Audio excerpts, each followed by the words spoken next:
All right. Hey, everybody. Welcome. Hashchurch episode 100. Coming to you live from Whistler, British Columbia.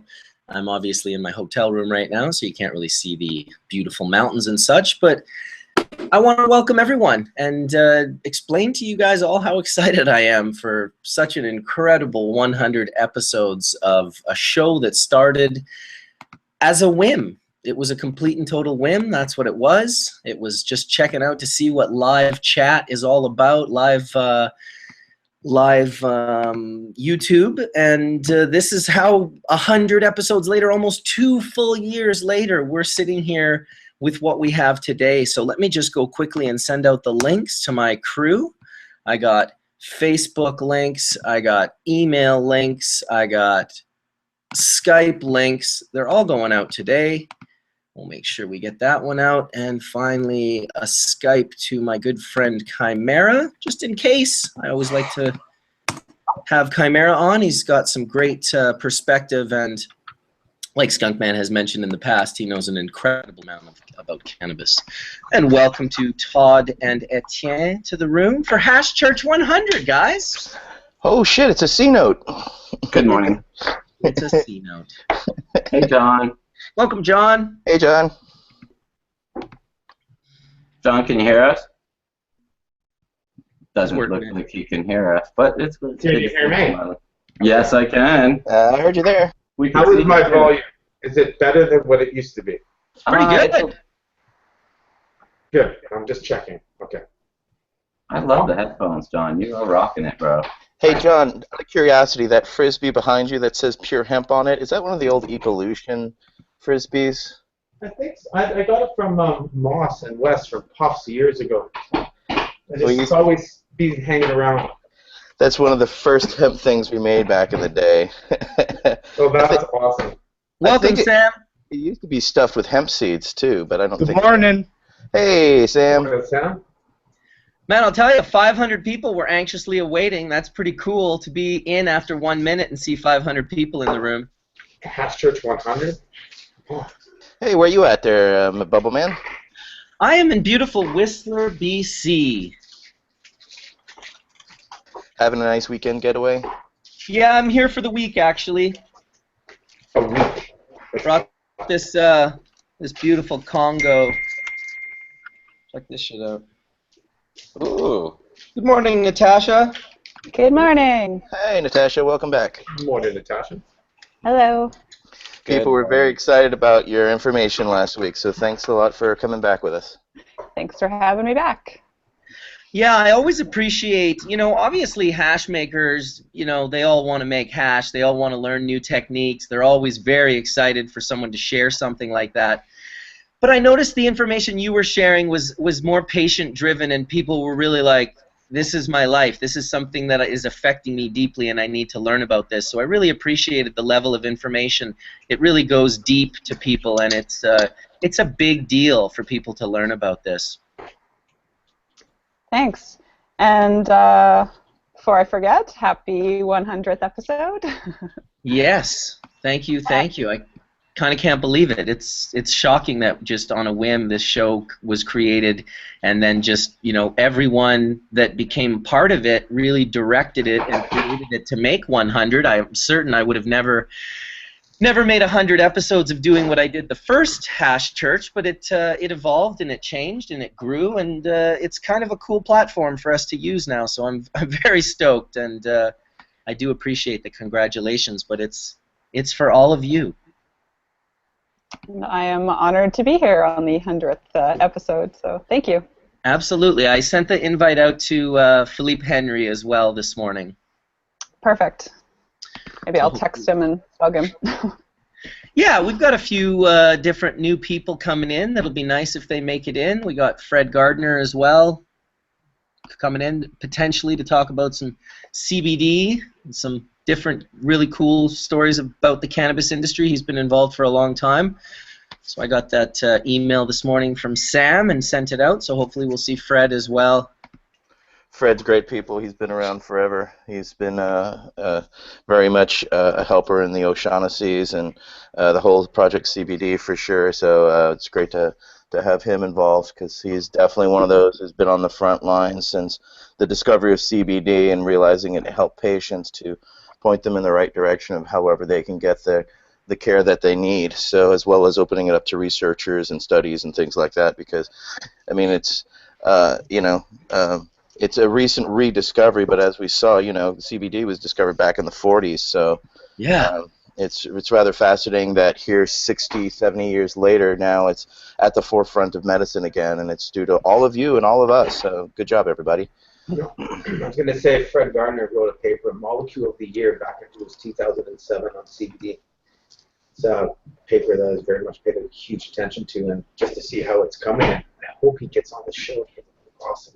He's a great guy. He was more of a student of Dr. Todd Mikuriya than he was just fascinated with CBD. Oshagasis was something that he started. Fred started, 10 years ago. I mean, he did it in order to actually... hold on, let me mute John. He did it in order to actually communicate to doctors what was going on with the science. He wanted something that was a little more highbrow than High Times, and that's something that doctors could read and relate to, and maybe even use as communication devices and tools to bring more people into the fray and explain to him exactly what was going on with cannabinoid science. And he's an accomplished journalist. I think didn't he go to Harvard? I'm not sure where he went to school, but I believe he worked for the LA Times for a long time as a journalist. Yep. Well, we need that up in Canada. What a great idea and concept. A really beautiful journal set up and organized to educate doctors. That Correct. would be... And it's by and contributed to with doctors. Like my doctor, Frank Lucido, he contributes and has been one of those also on the front lines.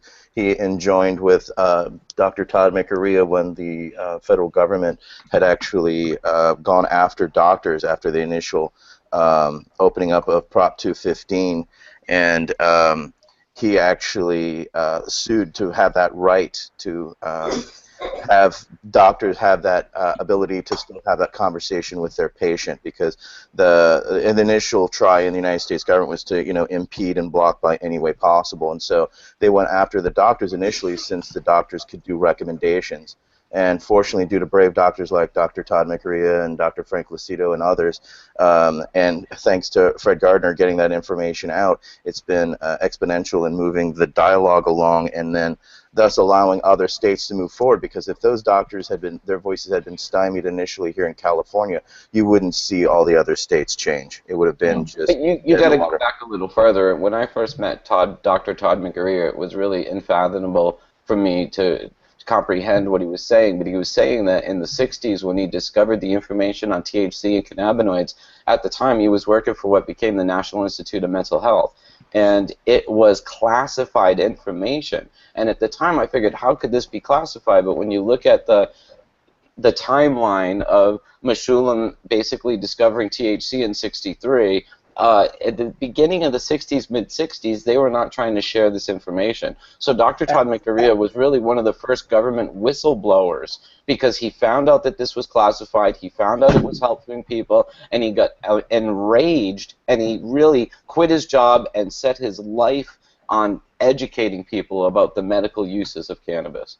And then he wrote the book, the medical marijuana papers, to actually prove it. So what he did is he actually took that government research and put it forward. I'm sorry, Sam, didn't mean to step on you. No problem. Actually, he was in charge of the unclassified marijuana research department at the, I think it was mental health or whatever it was. It was the Federal Institute in the 60s when he was the one in charge. But it was the unclassified, not the classified. No, I understand that he was in charge of the unclassified, but initially he had classified status, and he found out this information was classified. A lot of what was coming out of Israel was kept from the rest of the public in the 60s, and also researchers, unless you were on a government level. That Todd always was proud of himself, that he was like one of the first government whistleblowers about cannabis. And he incited me to start doing research into the VA when I was originally starting with my whole Gulf War syndrome. And I uncovered in the mid-90s current research that the VA had been doing, and it was all restricted, top secret, and marked that way, and I got access to it and was able to publish it and make people aware that there was still access happening, that they were still actually using monkeys to do test studies on, and also uncovered a 50-page questionnaire that was given to Vietnam veterans about their marijuana use since Vietnam. So it showed, and Dr. Todd Mikuriya showed me that there was research still ongoing, which I was able to uncover, but even when I uncovered that, that stuff went even further restricted and could no longer Good old access it. Adrian Sam, can I Nahas, ask- eh? What year, Sam, what year? Well, Gabriel Nahas was more of a prohibitionist than he was anything, and I think he didn't rear his head until the 70s in a big political way in France. But I was going to ask, I forgot what I was going to ask. Damn it, You were going to ask me about the date of something.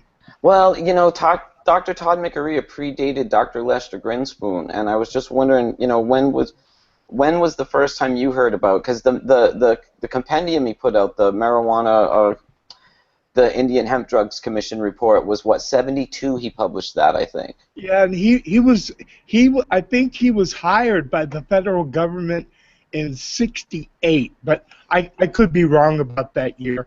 And he held the position for a few years and then was kicked out basically because he was pro-cannabis, and the NIDA or the whatever it was at the time was anti-cannabis. I would say as they would be for the next 40 years after his departure. Well, yep, they're still pretty anti-cannabis, but now they can't ignore reality quite so easy. Still happening, though. I'm amazed at how they're still able to ignore reality at this level. I mean, the DEA coming out and announcing, obviously, I would have been blown away had they announced they were going to do anything, but it wasn't surprising to hear that they were kind of like, we're going to hold off on that for a bit. It was expected, honestly. It's Yeah, not it's about surprising to me because they're continuing to make money under the current status. This is the problem we're up against with legalization, is that all of the companies that are currently profiting from it the way it is would like it to stay the way it is. And suddenly that's trickled right down into the cannabis industry now. Not only that, but if you look at the DEA, most of their statistics, their seizures, and everything else come out of cannabis. Of course. Well, imagine, you know, being a, would you want to follow around and try to capture dangerous, like, drug lords from, like, Sinaloa and cartels, or would you rather... Why? Just because they're going to kidnap your family and skin them alive? Yeah, or harass cannabis users who will be like, they'll be like, oh, man, this sucks, bro. Like, what are you doing? This is unnecessary. They might get a little educated. That's the worst case scenario with busting a cannabis user, whereas... You know, some of these hardcore drug cartels, I can only imagine that would be the scariest job on the planet, trying to take them out. I don't know if Tweeter is owned by Tweed, but Tweeter, of course, is the dispensary here in Canada that blew up because they were making shatter inside their dispensary recently. And they blew up and ended up in the hospital, and they're very hurt, and it's a bad fucking scene, as John himself was speaking about for the last couple of weeks. This is still happening. This is still dangerous. Come on, people. When did that happen? Like last week. Just closed loop or no? Just open? What are they doing? All I know is they blew up indoors making butane oil. So what is the penalty in Canada for that? Are they well, the penalty right now is they're burned very badly, and they're going to have altered their life probably for many years. That's like the worst right off the bat. And then there's legal ramifications that will happen, and then there's the ramifications of people who own dispensaries that have been doing it right all these years, who are very upset to be looking like having egg on their face, like, man, you're giving us a bad name. Like, can you not do that? Like, just do it the right way. Like, there's methods, there's patents, you can do this. So it was a little unfortunate to hear that happened, but apparently they were making it in the basement. And Eddie was just telling me they were burned really bad. Their skin was peeling off as they came out of the basement and stuff. So it didn't even have any venting or nothing. Basements are bad because you can't blow out the walls of a basement. Generally, it's concrete and it's all surrounded by earth. At least when they're upstairs in a garage or something, the door gets blown off or the walls get blown out. But yeah, being in a basement, oof. I feel terrible for them, and my prayers go out to them that they get better and that we can educate one another that there's ways to do this process without harming yourself, and it really just is a matter of doing it properly. Scary. What are the penalties there in for manufacturing BHO in Canada, out of curiosity? I mean, it's probably a manufacturing charge. Here in BC, I can't imagine. I've never heard anyone getting charged with it after blowing up. I can't imagine that they'll be facing any jail time. I really don't know, Etienne, but we'll follow it closely and just obviously. What they hope should be that they're doing okay. is sending them to a re-education camp where they get rid of their stupid and replace it with smart. I mean, it's a great idea, you know, and it's a funny thing the way Sam says it, but it's also a truthful thing where, you know, we're not mocking the fact that these people blew up. It's terrible, but it would be wonderful to see more education happening where just those things could be eliminated, obviously. Just the same way we're trying to eliminate poisons sprayed on the plant and being inhaled by patients, and any other things that have negative connotations, mold in water hash, etc., etc., etc. There are many things that, as we become more aware, that we can just make sure that that safety is and efficiency is at hand. I do know of one person who was had an explosion. He had his whole bottom of his legs grafted. I just actually saw him yesterday, first time in a year. And his problem was the insurance company. He didn't get charged. I remember him talking about that. The insurance company he had major problems with. So What, they wouldn't cover his expenses, or? the explosion, the house, it blew up, and he was doing an illegal activity in his house, so he was not insured. So that's what it came down to. He got screwed by the insurance, and it blew the walls, all the windows out and stuff. It was a bad explosion. But yeah, he got screwed by insurance. There's no coverage. He's doing something illegal in his house because it's not an illegal process here in Canada for extraction. John, one way to look at it is that he got screwed by insurance. The other way to look at it, he was going beyond the bounds of his insurance policy by doing that.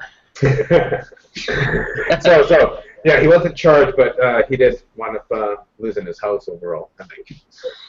Bummer. Well, I see Philippe Henry is in the room now as well. I'm not sure if he's fixing his camera or figuring out his mic, but we'll welcome him when he gets in. That was a guest of Natasha. She turned me on to Philippe Henry. Hopefully he has some very interesting things to share with us today if he can get his camera and mic working. Pretty excited, actually. I don't think I've seen too many bong rips happening. Hey, welcome. There he is, Bubbleman. Hi, Philippe. Hello, guys. How you doing? Welcome to the Madhouse. Oh, hey, awesome. Hey, thanks so much. I'm having some, I guess, slight technical difficulties getting into this because I've never done it, but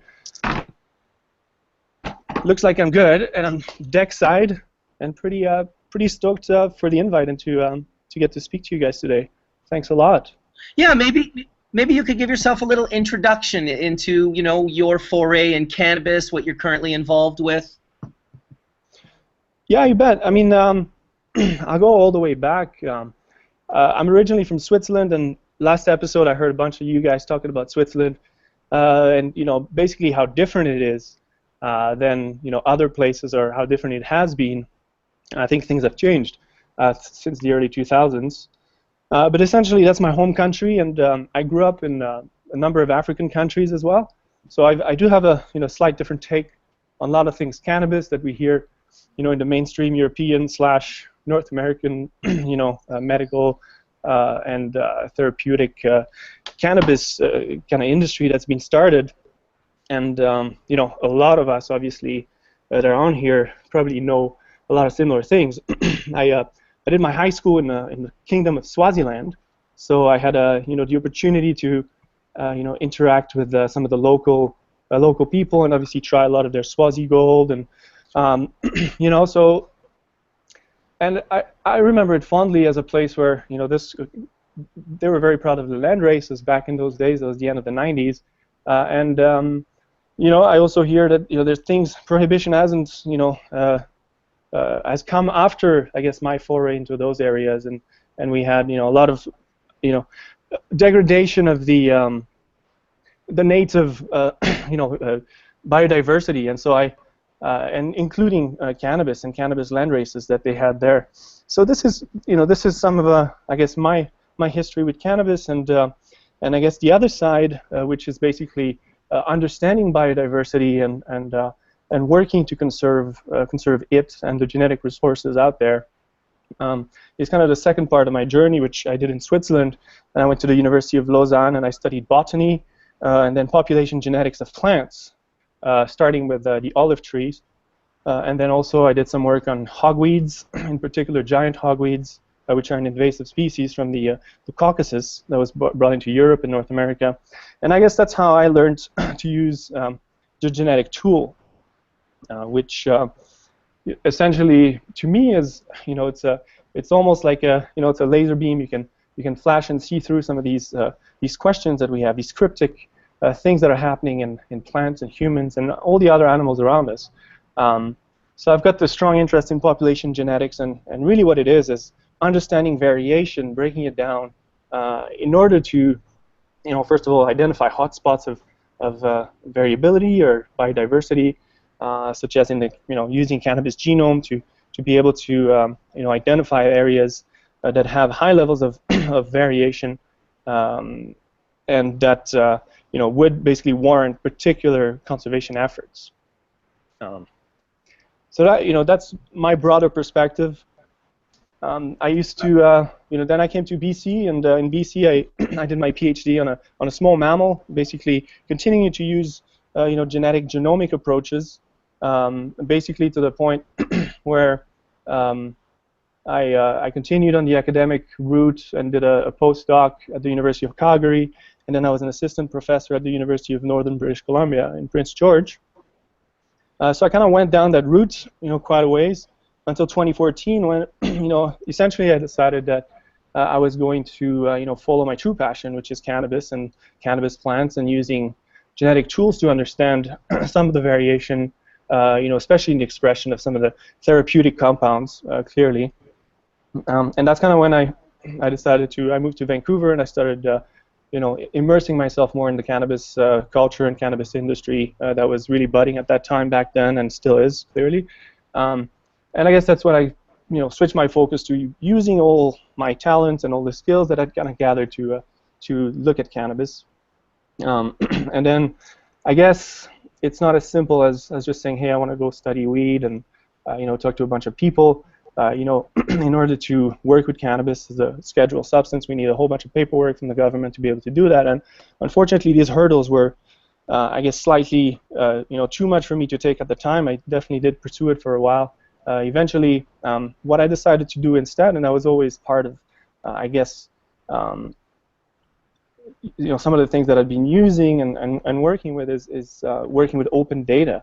Essentially, so I started just looking on the internet, downloading all the sequences of cannabis I could find, THC, CBD, and all the other genomic entries, and just started kind of exploring the genome based on all that open data that's out there. And so it's, I'm really thankful to people that share their data online, and to enable people to go through and once somebody publishes a study, they really only look at one or two aspects, and there's a lot of data that's left there that no one is really digging through. So I've kind of found that that niche, or that opportunity to go in and just start playing with that data, and basically spend a whole bunch of time on the computer analyzing, looking at different things that can slowly enable us to answer some of these questions that we have in terms of inheritance of therapeutic compounds. And other groups have done a great job at already kind of shedding a lot of light on that, but there's always something more going on. And then perhaps before I kind of reopen this up, the other thing that was mentioned last episode by Natasha was basically the 420 and Me project, which was basically born of that same kind of that concept of like, okay, well, it's just really complicated still to do cannabis research, and there's a lot of hurdles that I just wasn't prepared to wait to have to jump over. And so I just started looking at something else which is interesting, which is ourselves, right? Because there's two parts to this equation. On one side we've got the plant, on the other side we've got the human, or the people that use it, right? So that's what I started looking into. And again, there's tons of research out there. There's tons of precedent. Most of the studies on cannabis use, though, is being funded by the NIH or other government agencies, where they basically only fund things that show that cannabis is not therapeutic. So a lot of cannabis dependence work, and a lot of onset of smoking cannabis, or things like that, and looking at genetic variants that might be associated with that, which is great. They're very interesting things, and obviously there's a lot of data now, and a lot of the human genome is very well mapped, as you know, and there's, online you can actually get access to all those variants and get to look at them. Just to kind of illustrate the variation in the human genome, we have about 3 billion base pairs in our genome, and every 2 individuals is 99.9% similar. So there's only 0.1% that basically is different, and those are the variants that we're looking at. But still, 0.1% of 3 billion is still a million of 3 million variants that we could look at and assess and start to document and find associations that weren't looked at previously because simply, well, there's no funding for it, and there wasn't really a vehicle for it either because there wasn't as much, availability of data on the internet that people can go to download or ask questions, and I guess that's where that project kind of started, was, looking for where the data is and what hasn't been done yet, and essentially this is an endeavor that is fully open, is grassroots effort. Like anybody that has their data from 23andMe can basically upload it on a server and and then answer some questions. And right now it's it's a very basic, looking at very basic fundamental questions such as do you like cannabis or you don't like cannabis, and that's just one of those broad the broad questions that will help us kind of start separating a data set into multiple parts, because when you're trying to identify parts of the genome that are responsible or associated in the first part with a particular trait, you basically need to have 2 different groups, one group that is a case and one group that's a control. So for example, if I said, do you like cannabis or not, people that say no would be a control, people that say yes would be a case, and then you'd be able to build kind of a different a different type of genome-wide association study that's really based on questions that have not really been asked before, I guess, because of funding things, and also the fact that maybe there wasn't an interest. People didn't know that you actually could do that. But that's kind of the idea in a nutshell. And obviously, as more people join and as conversations kind of revolve around these topics, we'll be able to use them for a lot of different applications, such as studies done in Israel where they did clinical trials on CBD for pediatric epilepsy, and basically being able to identify, grouping this this group of patients and being able to segregate them into different groups of respondents, non-respondents, and intermediate respondents.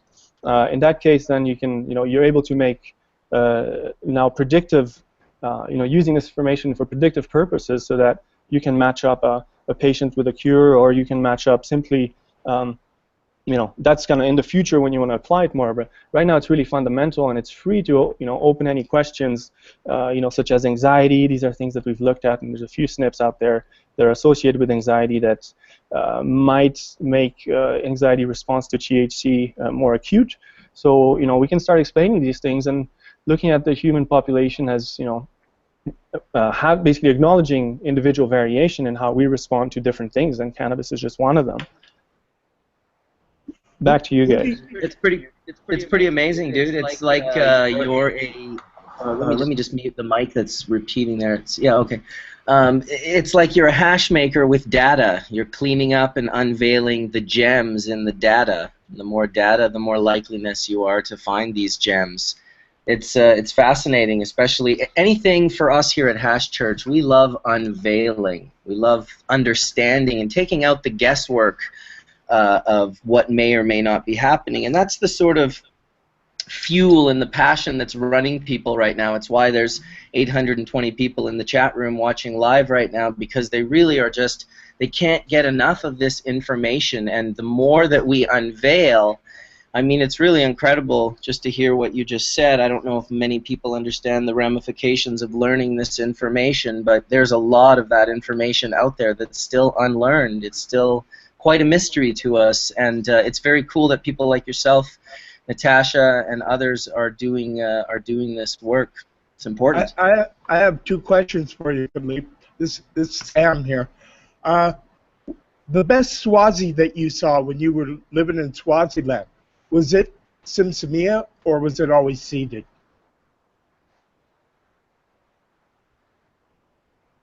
Hey Sam. Yeah, thanks a lot for your question, and I'm a big admirer of everything you've done, and I was really glad to hear from you a couple of times. And I guess the question of the Swazi gold, very rarely did we encounter Sinsemilla back in those days. We did see it a couple of times, but you know, it was all based on the locals going into the bush and coming back with an exception of like, oh yeah, this guy here, you know, he watched something on, you know, he heard about, you know, pooling the males or whatever, and so there's definitely been some mostly seeded cannabis, which was, you know, for us was more what we were after. Like back in those days, you know, I didn't really have quite the palate that I developed over the years. So, you know, I was in high school. I was kind of like, okay, you know, we just want to smoke whatever we had. But, you know, I would say I enjoyed the Sinsemilla more because it wasn't as hard to roll, and then you wouldn't have little popping sounds and funny smells and red eyes or whatever we thought were associated with the seeded bud. That's what I presumed was the case. My second question is, who do you think the leader in human DNA cannabinoid, work? Kevin McKernan at Medicinal Genomics?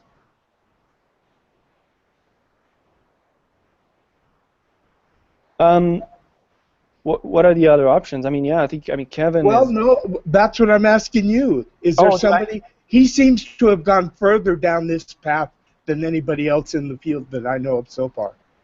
Yes, and you know, again, like I have to say, Kevin's work also inspired a lot of the things that I've done, because not only does he look at the cannabis plants and its genome, and is also very open about the data sharing. It enables the field to go further faster, because, you know, now I can have access to his data and I can compare notes and be like, oh, that's the same variant, and, you know, because we have to do lots of imputations, meaning that we have to assume to a certain extent, that, you know, this current draft genome is a certain way. There's a lot of, you know, repeats and a lot of errors that might be, you know, caused by the sequencing and the sequencing technologies. And, you know, some of the stuff done in 2011 or 2012, right now, when I look back at some of these, you know, I guess I have to look back and say, well, you know, in 5 years the technology's advanced so much that we get much cleaner data, much, you know, I think we'll be able to have a mapped cannabis genome here very soon with, you know, the efforts of everybody, because there's, you know, people in Boulders doing the mapping, people doing different things. But to get back to Kevin, I think because he's got the other side of the human side as well, as I kind of illustrated here with my story, I think his is really quite similar with Curtigen, and looking, I guess, more at the therapeutic and the medicinal sides of cannabis, and I've kind of modeled and crafted my little research projects more on the recreational. So he's got medicinal genomics, and I guess I coined the term recreational genomics as some of the small endeavors of looking at, you know, much more recreational based. Well, to be honest, you're a man more after my heart. Well, thank you. No, and I do feel that we definitely have a lot in common, and you know, and my goal when I switched into, you know, went away from a full-time academic into the, I guess, the more privately funded or even self-funded, crowdsourced, and even in the future potentially crowdfunded endeavors, is to be able to, you know, be a part of this group of people that I feel I belong to. Like I don't really belong to, you know, I don't want to be wearing a lab coat, and you know, we need people to do that. We need people in lab coats that will do clinical trials, that will do preclinical stuff, and then really have that understanding at the molecular level. You know, I come with a broad perspective, and again, it's easy to come in and say, oh, you know, I'll ask questions to people, but that was always my goal, is to talk to, here in Canada, you know, the old MMAR growers. I started kind of this venture in 2010, and with some MMAR people and some dispensaries, and you know, very humble and very earnest, but it was all about generating hypotheses, seeing like what are people, you know, what do people feel they're getting from this plant, you know, and that's really where I come from, and I feel that, you know, there's a lot of, you know, it's such a large audience, there's a lot of people out there that have this information, but it's difficult to get it out. People have to gain your trust and kind of get, you know, all that stuff that's associated with, oh, you know, I've got this been doing this for 30, 40, 50, 60 years, and I got all this information that nobody really looked at. But we need to look at that, and we need to assess it, you know, with the same stringency as in any other work that's been done so far. So. Well, the world is changing fast. When I started doing this work 30, 35 years ago, I had to buy every scientific paper I wanted for $30, $40, $50 each. There was no alternative. Now it's a completely different story. Yeah, absolutely. I mean, the internet is amazing, and and then people understanding the advantage of sharing and open science.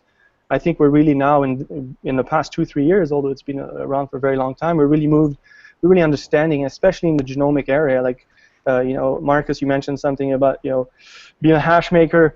I always, I don't really. I like to make rosin. I learned from you guys, but really when I'm playing with this data, when I'm looking at genetic variants, I really am sifting through, an abundance of information that basically I'm just trying to distill it to the highest quality stuff that falls down at the end that I can then use that information to make something meaningful. Right, and to me that is you're sifting through the contaminant, the 190 and the 160, to get into the 120, the 73 and the 90 micron heads. That's what we do when we sift for glandular trichome heads. Absolutely, and then you can make you can take that and you can make you can extract it with BHO, or you can do something else, which in this case would be now using these different statistical tools to be able to create a graphic that someone can just look at and be like, okay, now this makes sense to me, as opposed to looking through like 15 tables to be able to say, okay, are they really saying that this plant here has got high CBG, or am I, is it a different one? So that's really kind of my goal, is also synthesizing the information so that, it's not just a handful of people in the ivory tower that can just sit there and be like, I get it, Everybody should be able to understand that. Philippe, have you seen how NAPRO presents their phyto, I forget what it's called, phyto photograph or something like that, and it explains all the terpenes with multiple colors? Have you seen one? Yes, I actually have gone on. Well, again, Medicinal Genomics had their conference, and they showed the presentation from the NAPRO guys, and I went right. I was like, okay, I downloaded it. And I'm like, I'm just going to separate now a data set with kind of some of the strains they have, and then use just that information that they generated to be able to now quantify that. The colors are super useful, and that's great to see that like that. But then you can also use that type of information. I know others are doing it, clearly. I mean, that's it's one of the low-hanging fruits. But this is just, again, crowdsourcing this data, seeing, it's a different plant. There's going to be, there's issues with this type of approach, obviously. There's a lot of pitfalls by using someone else's data that's not exactly the same plant that we're talking about. But yes, now we can separate into the different terpene classes and group them together. And once you have a data set large enough, then you can start being like, oh, maybe if we're interested in this particular terpene synthase, we should be looking at scaffold, 196854. And I just made that number up, but that's really the thing, is being able now to use these hypotheses to target something out of all that. So that's part of that sifting again, is being able to just find that little piece that's interesting, and others can look at it and be like, boom, here's one of the terpene synthase we hadn't found yet in the cannabis genome, because it's hidden somewhere in there. I wish we had some of those old Swazis. I swear that's some of my favorite genetics I've had. When it would ever come through BBG, I would actually buy an ounce just for myself. Okay, Stam, I'll take some Swazi seeds. Well, Nice. It's not legal for me to send them to you. That's the only problem. That's okay, and I didn't ask you to send them to me. I can come get them. Okay, well, I'll wait for you to come and get them. Hey, I wanted to give a shout out to High Standards out of Orange County. They're all watching Hashchurch right now at their dispensary, so I thought I'd give them a hello and also welcome Indra into the room. Welcome, Indra. I don't know, does this work? Oh, Yes. It works. Okay, well, thank you. Good morning, Yes. John.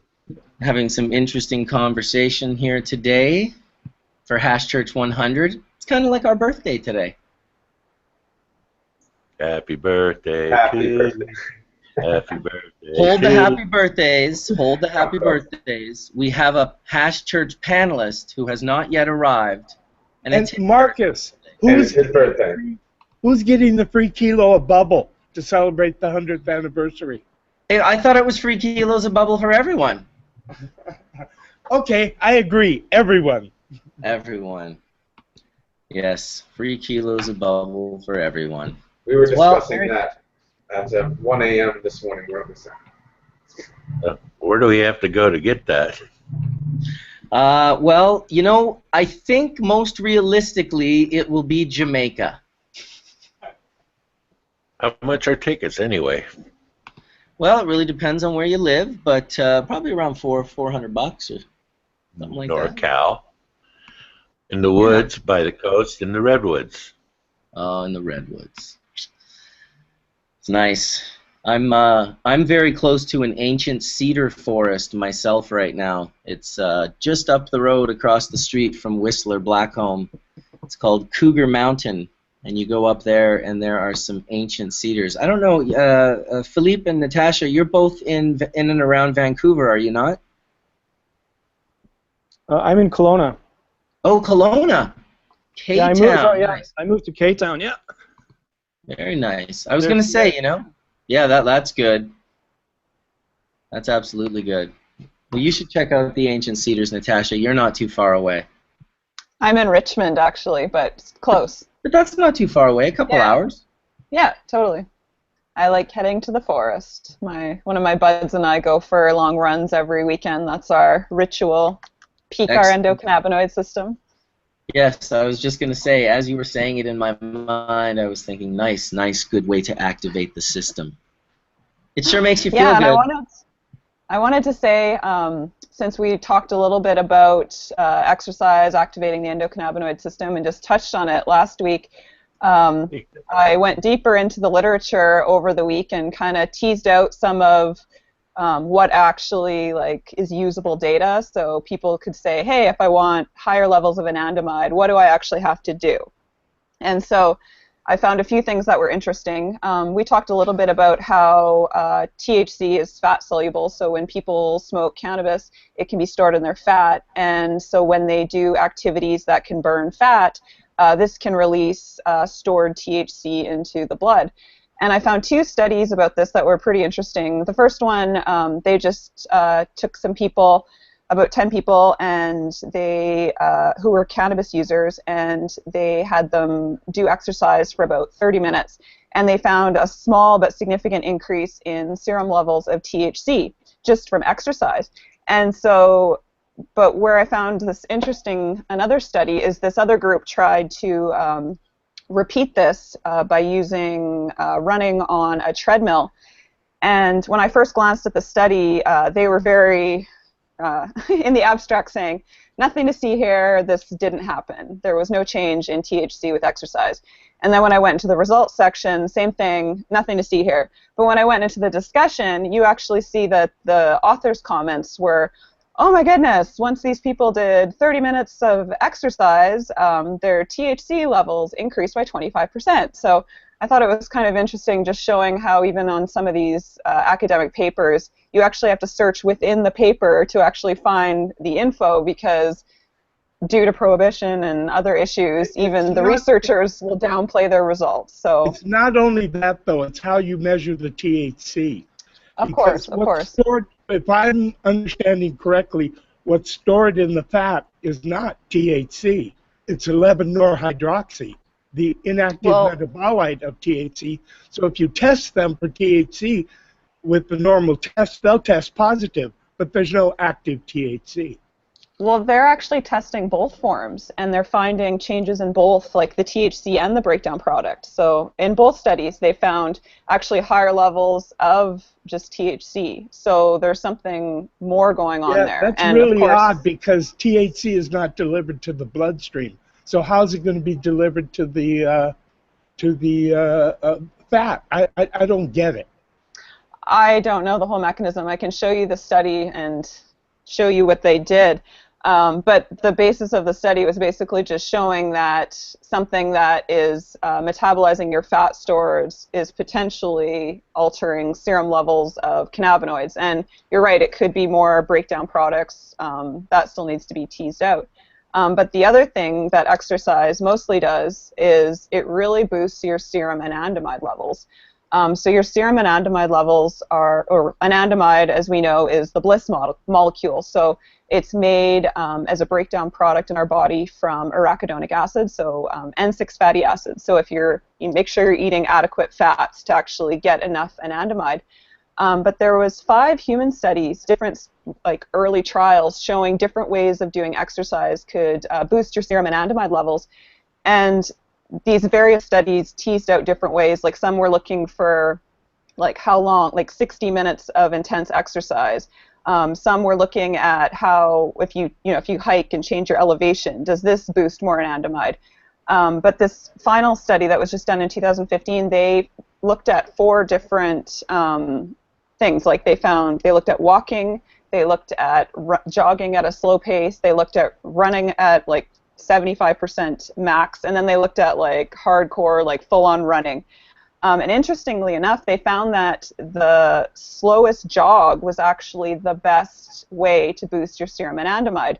Walking, pretty much useless. No change in serum anandamide for 30 minutes or for 45 minutes. This was shown in 2 different trials. And even one trial, they had people walking on a treadmill with a dog, and then they also measured the serum levels in the dogs and showed that the dogs also got a boost in their serum anandamide when they were running. But interestingly, when the dogs walked, they actually had a drop in their serum anandamide. So I don't know if this was just in this particular study, but run your dogs. That's the best way to help them get a boost in anandamide. Yeah, and then so in humans, that's basically what's been shown is, so 30 minutes seems to be the best, of moderate activity seems to be the best amount of time to boost your serum levels of anandamide. And these researchers actually think that anandamide, this boost in anandamide from exercise, is actually the reason why we get the runner's high, right? Right. You know, as you were talking, that's what I was thinking, that all this is doing is really scientifically breaking down a lot. You know, I started martial arts when I was 12, so half hour into it, you start getting really into it. Your body starts releasing chemicals. It's interesting to think that it's connected to cannabis. I mean, the runner's high and all these different, anyone who exercises, mountain bikes, does anything and starts, you know, you start getting really into it. You know, Etienne's an avid road biker, and, you know. Exercise also brings up your endomorphine levels, the natural morphine that that your body produces. You know, yeah, could we what's start interesting making about that, could we I just start want to making say the with the argument? endorphin. Sorry, go. Well, you know, the argument I think we should start making is that it's a fundamental right to human existence because of the fact now that we can connect it to science. This isn't questionable anymore. Now we can see the endocannabinoid system. We can see how fundamentally important it is in almost every aspect of human existence, you know, and how it's connected to every little thing we do. You can't even jog down the street without activating part of your endocannabinoid system. So what this is really telling me is that instead of denying us this plant, we should all have literally a fundamental human right of existence to be able to use it, because for millions of years we could say we have co-evolved with it, and now its chemicals are that important to our health. So to take that even further, there's this condition they call where you're addicted to exercise.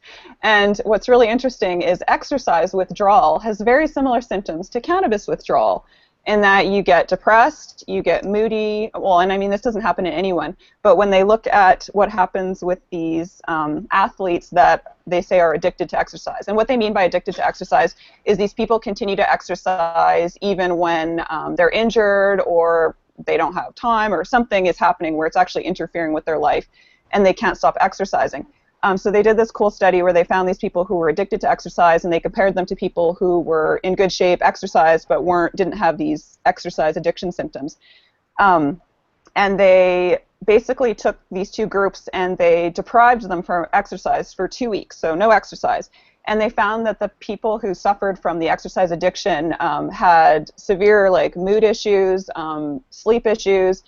Basically, their endocannabinoid system wasn't working properly, and they measured their serum levels of anandamide, and they were really, really low. And this is in comparison to the exercise normal people. Even though they didn't do any exercise for 2 weeks, their serum anandamide levels still stayed okay. So there seems to be this distinct population where, like cannabis, they respond very strongly to exercise, and their serum anandamide levels can be altered so intently from just exercise that when they don't get their exercise, they actually get depressed. So that's just going further about how we need our anandamide. We need these endocannabinoid systems to just work normal, and cannabis can trigger these systems. So that was really interesting.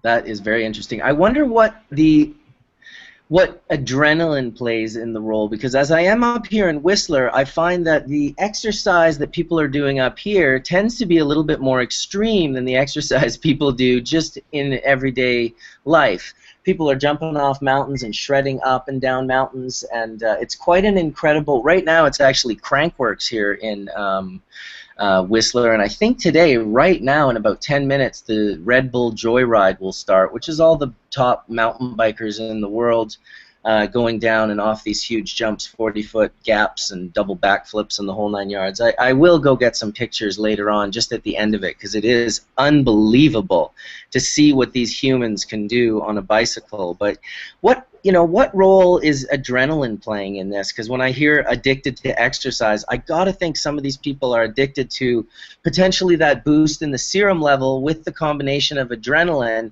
I don't know the science about it, but I've experienced it, and it feels really good. Yeah, and those things, they've shown that they are linked. I don't know if that's been exactly teased out, but the boost in adrenaline and the boost of anandamide are both causing benefits. But I also just want to go back to that point about the endorphins. So beta endorphin, I think that's the right name of it, those do play a role in mood elevation, but why they think it's anandamide actually causing the runner's high versus the beta endorphins is that the endorphin molecules, apparently when they measure them in the blood, like the blood levels that are released, the molecule apparently is too large to actually cross the blood-brain barrier, whereas anandamide that can be released systemically can cross the blood-brain barrier. So that's potentially a reason why anandamide is playing more of a role than the endorphins, specifically with exercise. But going back to what you were saying about what would happen with intense exercise or something where you're doing something really intense in a short amount of time. So that research hasn't been done in humans yet, but there is one study I found with rats, and they basically did a model where they have rats that they train to lift weights. And so I kind of went down a rabbit hole even just trying to figure out what this model was. But basically they take a rat and they put it in like a little vest, and it's attached to this kind of like weight up, and the rat stands up on its hind legs. So it's basically, like, imagine it like preparing to do like a squat. And then they use a small electrical current on the tail, and I guess the way the tail gently shocks the rat, it causes the rat to either like drop or increase, and then it basically does like a squat because it's attached to a weighted compound. So there's different ways this model can be done, but basically they're getting rats to do squats. So with this model, they can then do very specific amounts of exercise. So they did, I think it was 15 sets of 15 reps. So pumped those rats up pretty well. And they showed, I think it was a total amount of 7.5 minutes of exercise. And just from one set, they were able to significantly boost serum anandamide. So this is showing that perhaps quick bursts of exercise could give you a nice boost in anandamide. And part of the reason why, I don't know, I know personally when I'm stressed or studying or something, I'll do like a jump, something really intense really quickly, and I find that within 5 minutes, it just, getting my sweat on, getting that, I don't know if it's endorphins, anandamide, what it is, but I feel way better, my thinking's way better, and I can write way better. So personally, I use those really intense quick bursts of exercise because I don't have time to do 30 minutes of exercise all the time. So I think it would be really cool to do some further research and actually see what's going on there. Well, I'd like to ask you a question. Sorry. Go ahead, John. What the part you mentioned in there about applying electricity to their tail, I'm just wondering how much that has to do with some of the results, because I suppose if I applied electricity to everybody's tail, wonder what the level would be then. I'm just wondering. That's a great question, and I'll have to look closer into the study, but I believe they would have controlled for that. Normally when they do an animal experiment, they'll have to, because just like you said, that alone may cause some effects. So they had a control experiment. I can't remember exactly how they did it, but they didn't show any, they had a control rat group. So I'm guessing what they would have done is what you're saying is given them a simulated shock that was similar to show if there was any change. But I will go back through the study and verify, because that is a really good question. You know, it Could you kind of look breaks to, my heart could you though, look because to see humans aren't if rats. during the control? I agree. I'm sorry. No, I didn't mean If to cut you we off, look and John. see during the control work they did, could you look to see if they tested the rats at rest after giving them the shock to find out before Well, they and did, after? yeah. So that's how they did it. They did the initial test before immediately before the exercise, and then they did it after the exercise. So yeah, they had a pre and a post. Right, but on rats at rest. Rats at rest. I'm talking about the control group, the guys who aren't lifting weights, Yeah. testing their levels before and then after the shock. I'm just wondering if the shock had anything to do with it, and I'm wondering if the control group was actually got enough of the right information from them to make that determination. I'd like to add a point. I think a consensus here is everybody is just saying, okay, we're using this model, but what about in humans? How does it work? And I think it's all revolving here against adrenaline, anandamide, because obviously the electric shock would have to do with adrenaline. But one interesting thing, and Natasha, you mentioned that SNP last time in the FAAH or FAAH gene, which influences basically the anandamide level in people's brains, because FAAH is the enzyme that degrades anandamide as well as THC and any cannabinoids in the brain. And there's a variant which actually is kind of interesting. It brings 2 points. One of them is it was published in a journal called the Journal of Happiness Studies. So, you know, again, this is an alternative, kind of some of the new things. You see different, you know, disciplines that are coming out where we're looking at real, you know, things that are different than just standard what we think as like, you know, hardcore science. We look at it, you know, in academia. So it's a, you know, an open platform, but what's interesting is they show that that A allele, which is associated with FAAH variant, which is less efficient, is positively correlated with happiness. So again, it's kind of something that, you know, we can look at these different things. Is it endorphins? Is it, you know, I think they're all connected, you know, and that's the one thing. We need to look at that and be like, here's a hypothesis. Now we need to go either build a proper, you know, design an experiment to look at that, or even maybe do a bit of, you know, you can go data mining and finding kind of the right data that will help you kind of answer these questions. And the animal model system are very important to do that. But again, there's, you know, a lot of that can be addressed with, you know, the human genome, and some of the, you know, it's kind of interesting as we revolve around that, we see that there's, it's not a causative thing, obviously, because right now we're observing and we're just basically, you know, coming down. But, you know, all these discussions we're having are all hypotheses that you can go out now, you know, look at the data that's out there in the human genome and be able to, you know, maybe say, oh, we need to design an experiment here in a clinical setting that should be looking at that. So it helps target these very interesting questions that, you know, we're all asking, and we're all saying there's got to be, you know, something else at work, and absolutely there is, you know, and then there's going to be, you know, one of the, yeah. I was going to say the, you know, the, not just the brain enzymes, but liver enzymes now. Imagine the complexity now when you look at the brain and then the liver enzymes that will affect the pharmacokinetics of the cannabinoids inside of the human in real life. You know, in a lot of levels, though, we should be wanting this on human subjects, because cannabis is a dream to scientists because of its safety and effectivity. So it's not like you have to worry about people falling off, you know, because it's a bad pharmaceutical overdose. Cannabis has been proven safe for so long. We should be learning this on us right now, because we, you know, not to be rude, we're what's important. I mean, rats are fine and dandy, and fixing cancer in rats and figuring out everything in rats is nice. But humans, you know, I like my grandma and stuff like that. You know, I would like to take care of the people we love, you know, and we really need to start paying attention, I think, to this in human studies. You could potentially set her up with a electric voltage on her tail. Yeah, John, I'm sure we would get a result, right? You know, while Philippe was talking, I was just reminded of Terence McKenna and how he always believed, you know, the same way astronomers use telescopes and macro photographers use macro lenses, prosthetics to get us to places we can't go with our current senses.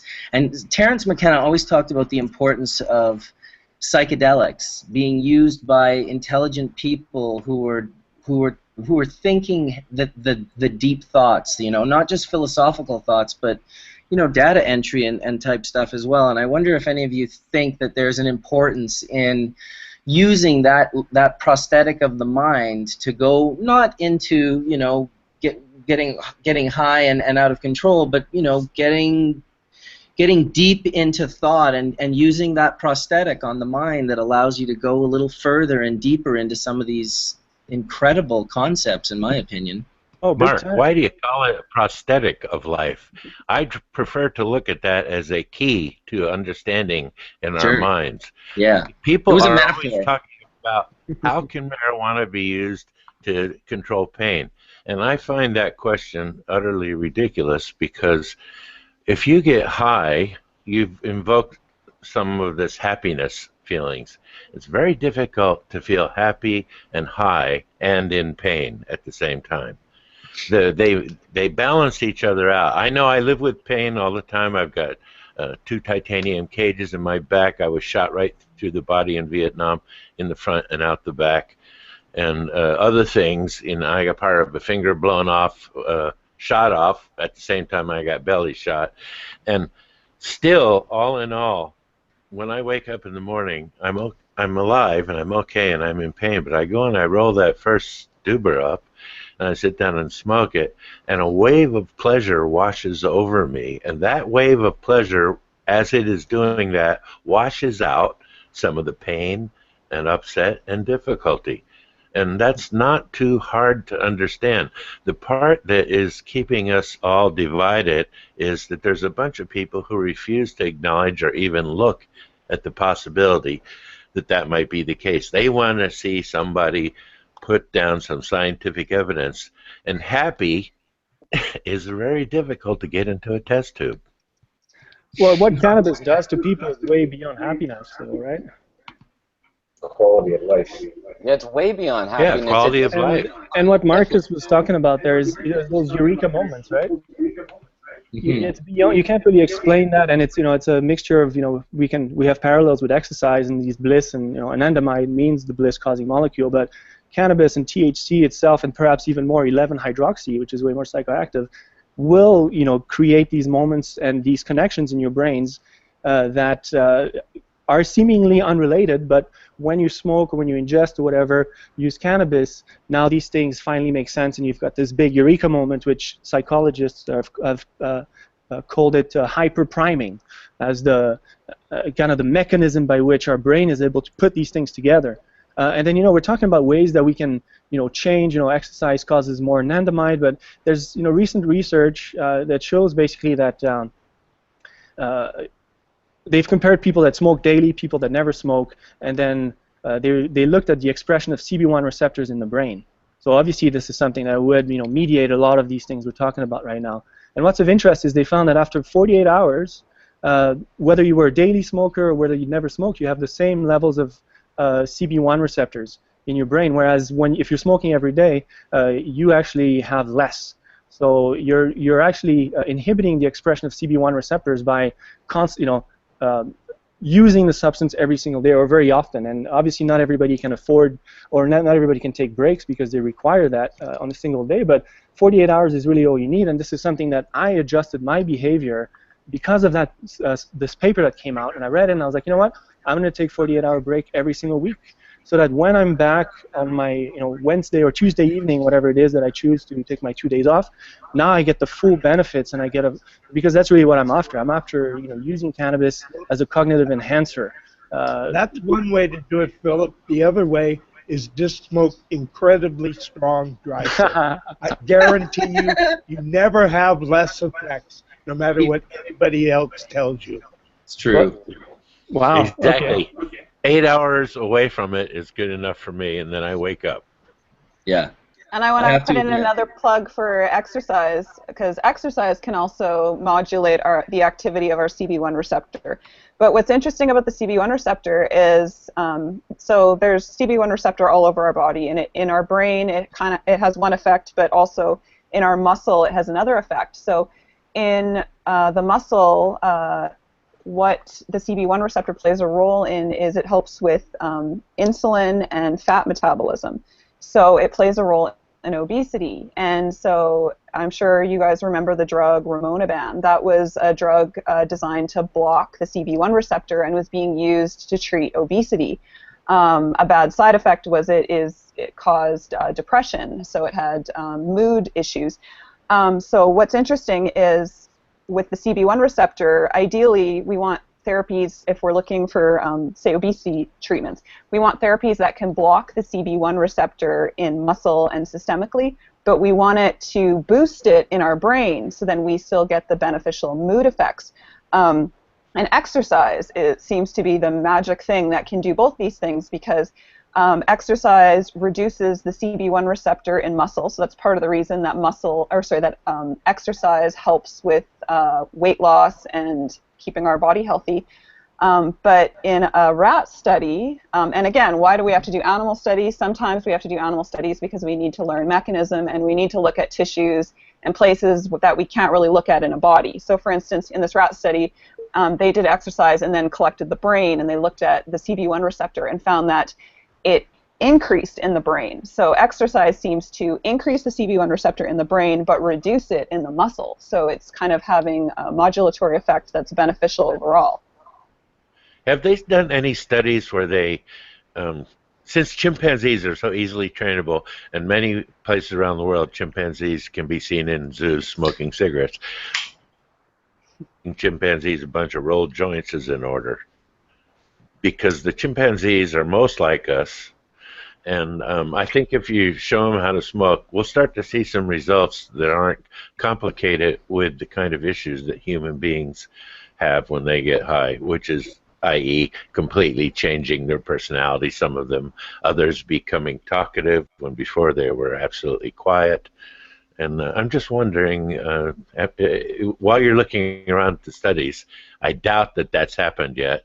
Well, but, they've done, unfortunately, research with monkeys, and so they have to do some of this work. So I know they've done some work with HIV infected monkeys, but it's not HIV, it's the SIV, so it's the research form of HIV that infects this monkey model. And in this model, they have shown that smoking cannabis, originally when they first did this study, they were looking to show that smoking cannabis would make the monkeys with the HIV-like SIV thing do worse, but they actually found that the monkeys had reduced viral load. So yeah, so anyway, there is unfortunately some research being done in higher beings to show that cannabis is effective, but yeah, there's some ethics involved with that kind of research, of course. It is true though, to a level where it's like what John says, right? It's like, there must be something to this. He should be dead. He's in extreme pain. He smokes a joint. He feels happy. I mean, it's as simple as that is. There's definitely something going on there. Exactly. I actually had last week one of the VA doctors look me right in the eye and say, I asked him, I said, how am I doing? How much more time have I got left, or what do you figure is going on? And he looked at me and he says, he says, to be perfectly frank with you, he says, I'm quite surprised you're sitting here now. And I said to him, well, okay, what time do you leave today? And he said, in a few minutes at 4. And I said, okay, I'll give you 15 minutes to get on the freeway before I get in my truck. That's hilarious. Just in case, going to have a heart attack or something. But I don't feel that way. I feel good. I smoke every day, and I attribute the intake of that.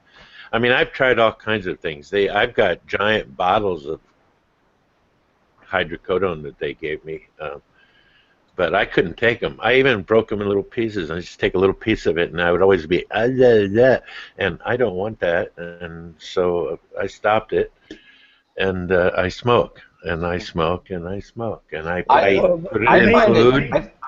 I find it interesting because when I was a little kid and I was going through physical therapy, I found it boring, and I got into martial arts and yoga and smoking cannabis, and it all seemed to work together so well, like keys that fit locks just perfectly, because I would smoke and I would meditate and I would just stretch and I would concentrate and focus on my muscles and trying to straighten them out. And at the time I was, a little kid, and I was trying to walk and stuff, and it was kind of heavy, but it really, really, really helped me to stay in the whole mindset of let's exercise for a couple hours and slowly work on my body.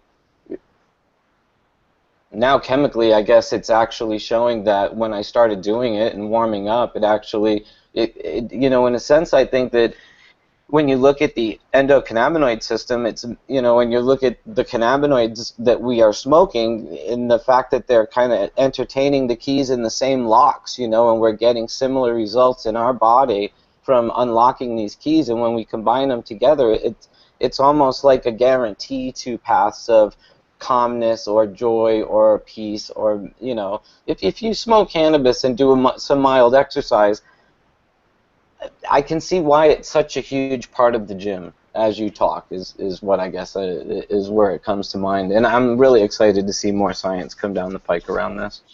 Well, everybody, you said you did yoga as a youngster, and I studied Kundalini yoga for 13 years, and I found out a lot of very interesting things about it. The early people were trying to understand how our bodies were keyed, and they started noticing when they sit around and they're quiet that they would get in different states of mind. And then somebody realized that breath had a lot to do with it, so they started trying to regulate their breath. But in those days, they didn't exactly have watches or hourglasses or anything, and so they chose sound, and that's where chanting came in, because if you chant different chants, the sound controls the breath, and it adds to it the vibration of the sound. And so if you're chanting and you're controlling your breath, it causes changes in your body. I'd be interested in seeing someday how these different chemicals stack up during these kinds of meditations where you're using these very ancient techniques of controlling the breath and changing the vibration by chanting. You know, John, it's interesting you say that, because in martial arts, the whole hee-ah and people screaming when they attack is really not about the sound, it's about the breathing. And I had a deaf instructor, so I didn't have to make any sounds because he was watching my breathing. And that was what was important. And it's interesting to me that those sounds they were making were, in fact, not about the sounds, it was about controlling their breath in the meditation. And that makes perfect sense to me. And when I was meditating, when my martial arts instructor taught me to meditate inwardly, to focus on my breath, then focus on my heartbeat, then focus on the flow of my blood, and just let myself kind of swim into myself, and that would be a really great state of bliss. And I used to do it with cannabis, and it's really chemically great. Breath is the nectar of life. And my teacher used to tell me that the two most important things in the body were breath and the saliva, and that the saliva was the true nectar of the body because it took care of everything that you put in your mouth, and it even changed its pH and other markers by the way you would breathe. And I studied breath yoga for 14 years and became a practitioner of it, and the breath is the most powerful and potent thing that you have in your body for healing. And I think that when you ingest the pot by whatever method you choose to ingest it, if you can control your breath, and you can control your body, and if you can control your body, you can control your mind. Mind is a servant of the heart. You know, if you let the mind off on its own, and it comes up with all kinds of bad things. So just run everything through the heart first. Sorry, John, I didn't mean to cut you off. Oh, no, that's okay. I learned a lot of this through sound therapy, and it had a lot to do with breathing and vibration and stuff, and I was going through all the different programs for my pain and stuff, and a lot of it had to do with sound and that vibration, and they had a lot of breathing techniques I had to learn and stuff like that. And I found it very interesting when we were talking in the beginning, because I used to always smoke a little bit before all my therapy groups and stuff, and it was really a key part of my recovery was using cannabis, and when you get more into the sound and the breathing techniques, it was all through all my programs and stuff like that. So it was it's just sitting here listening to you guys talk quite a bit, and it was such a huge part of my recovery and learning how to use cannabis for that. And now, as you talk about it, I can really see why I was able to get through what I was going through, because I used to always take breaks to go and smoke. Because our program for like 6 hours a day. And I did quite well in my program. You know, the sound's very important, and I used to try to listen to these self-improvement tapes when I was younger. And what I discovered about them was the people who make the tapes might have a voice that pisses you off completely, and so therefore rendering the tape worse than useless and irritant while you're asleep. So what I did was I made self-improvement tapes myself, because who do you listen to in your mind all the time? You listen to yourself. And so yourself is your greatest proponent. It can be your greatest enemy too, obviously. But I started making these tapes using a similar dialogue, but in my voice, and sticking it under the pillow. And I found it to be very helpful. It was another version of me who I could believe in, because I know I'm a good guy. So I really like that. I've never heard that before. That's something that's I really like that. It's a great idea, John. well, feel free to use it. I think I will. By the way, John, I got to get in touch with you. I want to talk with you. I saw your videos on YouTube on the freezer and all that. Was that you? Yeah. Yeah. I have fun. Definitely. We'll definitely talk. And I'll Okay. give you a message right here in chat. All right. I'm going to shut up now.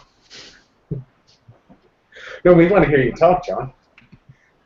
No, boy. and that's really interesting what you're saying about music healing and those types of things. I'll look up some info for even a future episode, because there actually is some science behind sound therapy. Most of the work, unfortunately, has been done in animals, but there's even some evidence to show like certain sound vibrations can actually influence the way your immune system responds. So it can actually reduce inflammation, which sounds a little insane, but when you actually look at the science, and they're using specific sound frequencies, and they're doing cell culture experiments where they're exposing cells to these sound frequencies and showing that they can even change how the cells are proliferating and how they're expressing certain markers. So keep in mind, this is test tube experiments, so we don't know if this is happening in real life, but it is giving us even some mechanism to what's happening with just sound. And even with deep breathing, it'll be really interesting to see if breathing itself can activate anandamide, because I suspect it will. There's been 2 human studies looking at massage and type touch for reducing serum anandamide. And there was a study by John McPartland in, what year did he do it? 2005. And they did one treatment with osteopathic manipulation, so more like bone type manipulation. And after one treatment, they found serum anandamide levels were increased by 168% over baseline. So a massive boost in serum anandamide when their spine was being manipulated. And I'm wondering, with really deep breathing, that's even how some people, and I've personally experienced it, when you're trying to meditate and sitting up straight, and you take a really nice, full, deep breath, and you feel like your spine almost cracking into place. So I'm wondering if even with that deep breath, it's like causing some of the same effects as the osteopathic manipulation, because then they did another study where they just did massage, and it was more like gentle touch. I don't think it was a very deep tissue massage, but they found no change in serum anandamide. So again, like with exercise, it seems to be there's differences in types of manipulations being done to your body and whether you're going to get your endocannabinoid system stimulated or not. So can I give you a little bit of an answer to one part of your question? In addition to studying breathing for many, many years, I did soft tissue work on people for many, many years, and retired DO. But anyway, one of the things I noticed was that if people are laying down and they take a breath and you look at their rib cage and their abdomen, it should flow like an ocean wave flowing from the abdomen up and then the chest expanding. And the reason that the level was increased in those people who were doing that kind of breathing is because all of the ribs articulate with the spine as you take a deep breath. And as the diaphragm pushes it up, it spreads the bottom of the rib cage out, and then it makes room for the lungs. When that happens, when that mechanism is fully engaged, that's what will happen. You'll see what looks like a wave. If it's not engaged and you tell them to take a breath, you'll see the rib cage go up and down and not the abdomen. And people who are under severe stress all the time, when you ask them to take a deep breath, their abdominal area will fill up first, and they'll fill very little of the chest area up. And this is all because the emotions are totally connected to how you can or cannot breathe.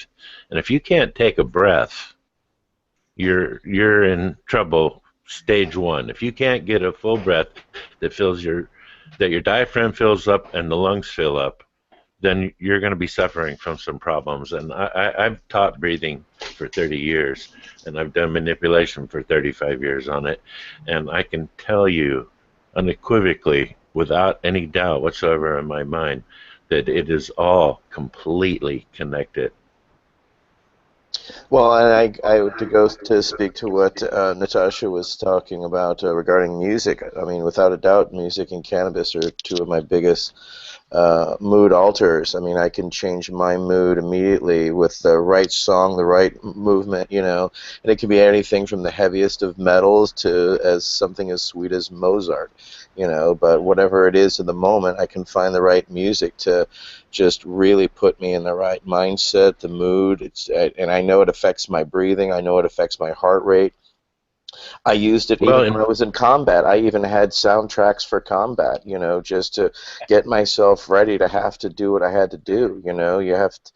I've used music all throughout my life to alter or manipulate my my mindset, usually to change it or alter it to the positive, and it's always been that those vibrations internally give me that harmony along with cannabis that I can't explain, and it warms my heart to hear science actually looking at this and backing it up and saying what I've been actually feeling and experiencing, that it actually save, change, and motivate me every single fucking day. So I mean, these are key components of life. So I've seen music change and alter people. You know, I can go to a Lamb of God concert, and you know, most people can't even stand it, but for me, it is so relaxing and so cathartic, so relaxing. Go to a Tool concert, for me, it's so relaxing. But for some people, they couldn't even handle it. So it's all about what we can access within ourselves, what works for us, because what works for me won't work for you.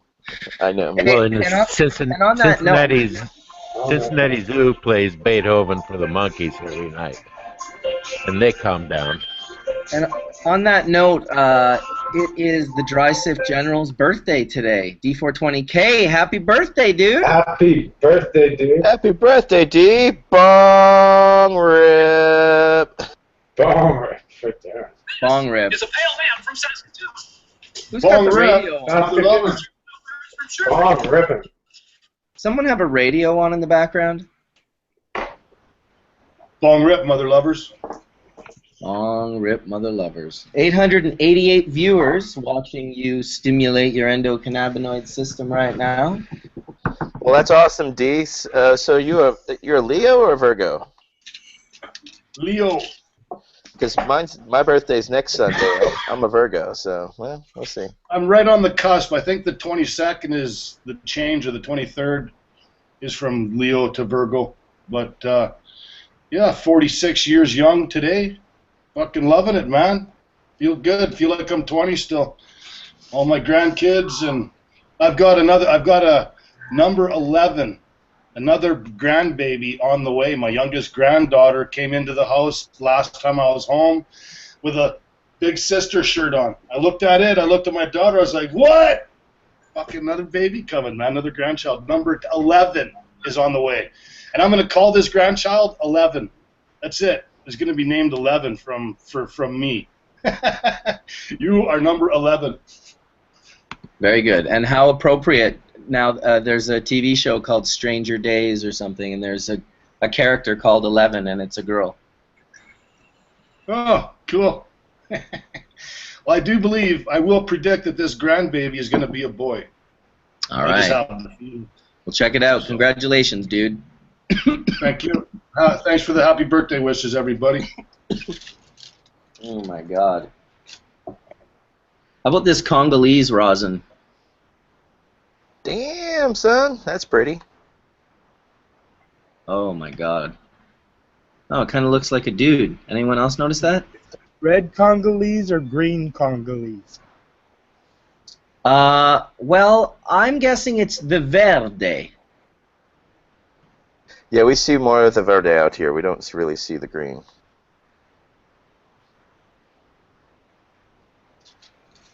We got one Congo that came to BC years ago through Le Mano Negra via Reefer Man, I believe. It got traded out, held on to pretty tightly for quite a while, then shared, and people are making some really beautiful product out of it. It's got a nice exotic flavor, very similar to that red Congolese terpene. It's good. Got a bag of it sitting right over there. Quiet moment. A quiet moment in church. Wrong, Rip then. I just did that. I guess if it's a quiet moment, I'm gonna have to bid you guys farewell because I have to go to a 7-year-old birthday party. Nice. Party, so I'll have to go celebrate some more with others. But yeah, thanks so much for like all the, this discussion was pretty amazing, and every episode just kind of, keeps on like going deeper into all these great things that we all have common interest in. So look forward to further discussions with all of you in the future. Thank you, Philippe. We welcome you anytime. We can't thank you enough for sharing your information with us today. Yes, thank you. Awesome. Thank you, guys. Yeah, and enjoy the rest of every time. Yeah, thanks for coming on, Philippe. Much appreciated. We'll have to have you come share some information again one day. Beauty, thank you. Yeah, I would love to. Enjoy the birthday party. Enjoy this lovely day. We just popped 900 there for a second. Peace, guys. Thanks a lot. Peace. Thanks, Phil. Interesting information. Well, what do we got, John? We got 3 days. 3 more days in Canada before it. Do you think doctors are going to be busy on that day? I think we're going to have a lot of new clinics popping up and a lot of doctors writing prescriptions and taking a look at all of these. Like they say, 1 million. I was talking with Jason about it the other day. 1 million people are going to be able to get a license here pretty quick. Yeah, but do you think that people are going to pull this same shady thing about charging money to get your license signed? Because I mean that's kind pretty of much that's what these clinics are. Wouldn't a doctor go to jail if they did that for oxycodone or any other drug? You know what? That's Sadly, no. Sadly, no. They can just take money for prescriptions. No. You know how many physicians are busted every day in the United States for selling prescriptions for mostly narcotic drugs? No. Lots and lots and lots. Brutal. It's disturbing how many do. No, it's interesting with all these new changes that are going to be coming into play that we're just kind of hearing about and stuff like that. We made mention like how some of these new testing facilities that were in Canada, like Wagon Wheel, have now shut down. Letters are being given out. I know people from Moda got a letter from the RCMP yesterday to stop selling fake goods and stuff like that. So it's like we're getting more of this clampdown right now. It's kind of a little interesting how the whole system's going to play out. But what we're hearing is 2 DGs per facility, and it means up to 8 licenses. We might see square footage. We don't even know what's going to happen. So we're just kind of like, we can grow. That's the most important part. Mm. Do you all think that soon there'll be a point where we're overgrowing the demand? So many people, the cannabis world has existed on a few growing for the many. And now we're going to have a shift where the many can grow for the many, and there's going to be a whole lot of weed out there. The few back then were nothing compared to everyone who realizes they have an endocannabinoid system and being able to use phytocannabinoids. That's a lot. You just feel like that it's all going to blow up, that the use of cannabis is going to go through the roof. Weedify everything. So, yeah. I think that once it's finally over the hump of being accepted, maybe potentially it will crush the system that's been against it for so long. Like maybe it's the only way cannabis will ever thrive, by literally crushing the prohibition system that's been trying to keep. I see a flip. I see foods that will say fortified with vitamins, minerals, and cannabinoids. Yeah. I don't see why not, especially active cannabinoids that don't get you high. Well, that's what I'm saying. Just seems like they're pretty essential. Well, I think in America, the people that are going to cross the line with it are the veterans. The veterans are demanding it. They want to use it for PTSD. There's 7 GOP senators who keep pulling it off the table, but the veterans are organizing voting, and they're going to vote these people who are obstructing all the time out of the way. But once the veterans get it okayed in VA hospitals, it doesn't make a damn what the DEA says, because that's going to force the DEA to reschedule it. And I see that as our panacea. I know I'm as active as can be in that. I'm writing those people letters every day. I'm trying to educate them. Whether or not they read them or use them for AW, I don't know. But I try. And I think that once we can get past that, as for growing more than can be used, I doubt that could ever happen under any circumstances. Because you're going to have people who grow crap, you're going to have people who grow middle class, and you're going to have people who grow top shelf. And the top shelf stuff is always going to draw the high buck, and especially concentrates from the top shelf. I know a lot of people make their concentrates from trim, and we don't believe in that. We use only the best buds to make them from. And John, why do you think that there'll never be enough? Don't you think it's pretty easy to produce more than enough of the very best? Well, I think anything's possible, but I think if it was deregulated and made legal, there'd be a shitload more people using it. And I think we'd be back to the there's not enough being produced thing for quite a while. I mean, look, they've been growing corn for a long time, and it didn't happen to corn. What didn't happen to corn? They didn't grow more than they could use. No, that's because they know how much the market wants, and they don't grow more than they can use on purpose. With cannabis, nobody's really sure yet, especially whether it's going to be an herbal product or an extract, because there's a big difference. I mean, for dry sip, you need, 100 times as much as you would herb.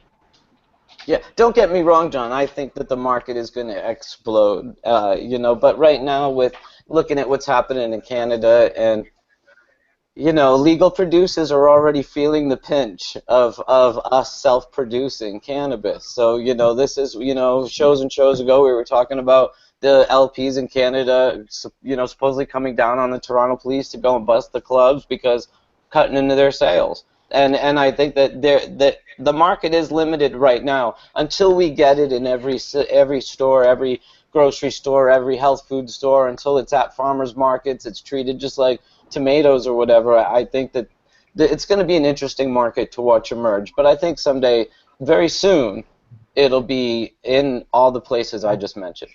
I figured it out one time.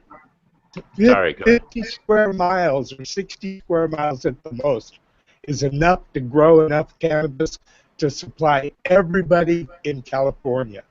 Or was it the world, or America? I forget. But it's surprisingly a small amount. And I'm not talking just cannabis, I'm talking extracts or whatever. Well, if you're talking 60 miles, I think it should be 61, because I think I can go through a mile's worth of stuff a year. Go through a mile's worth. Give me a mile. Yeah, I want a mile, please. Well, But I think it could happen. Easily get 10 per acre. A square mile, I forget. I'd have to do my math again.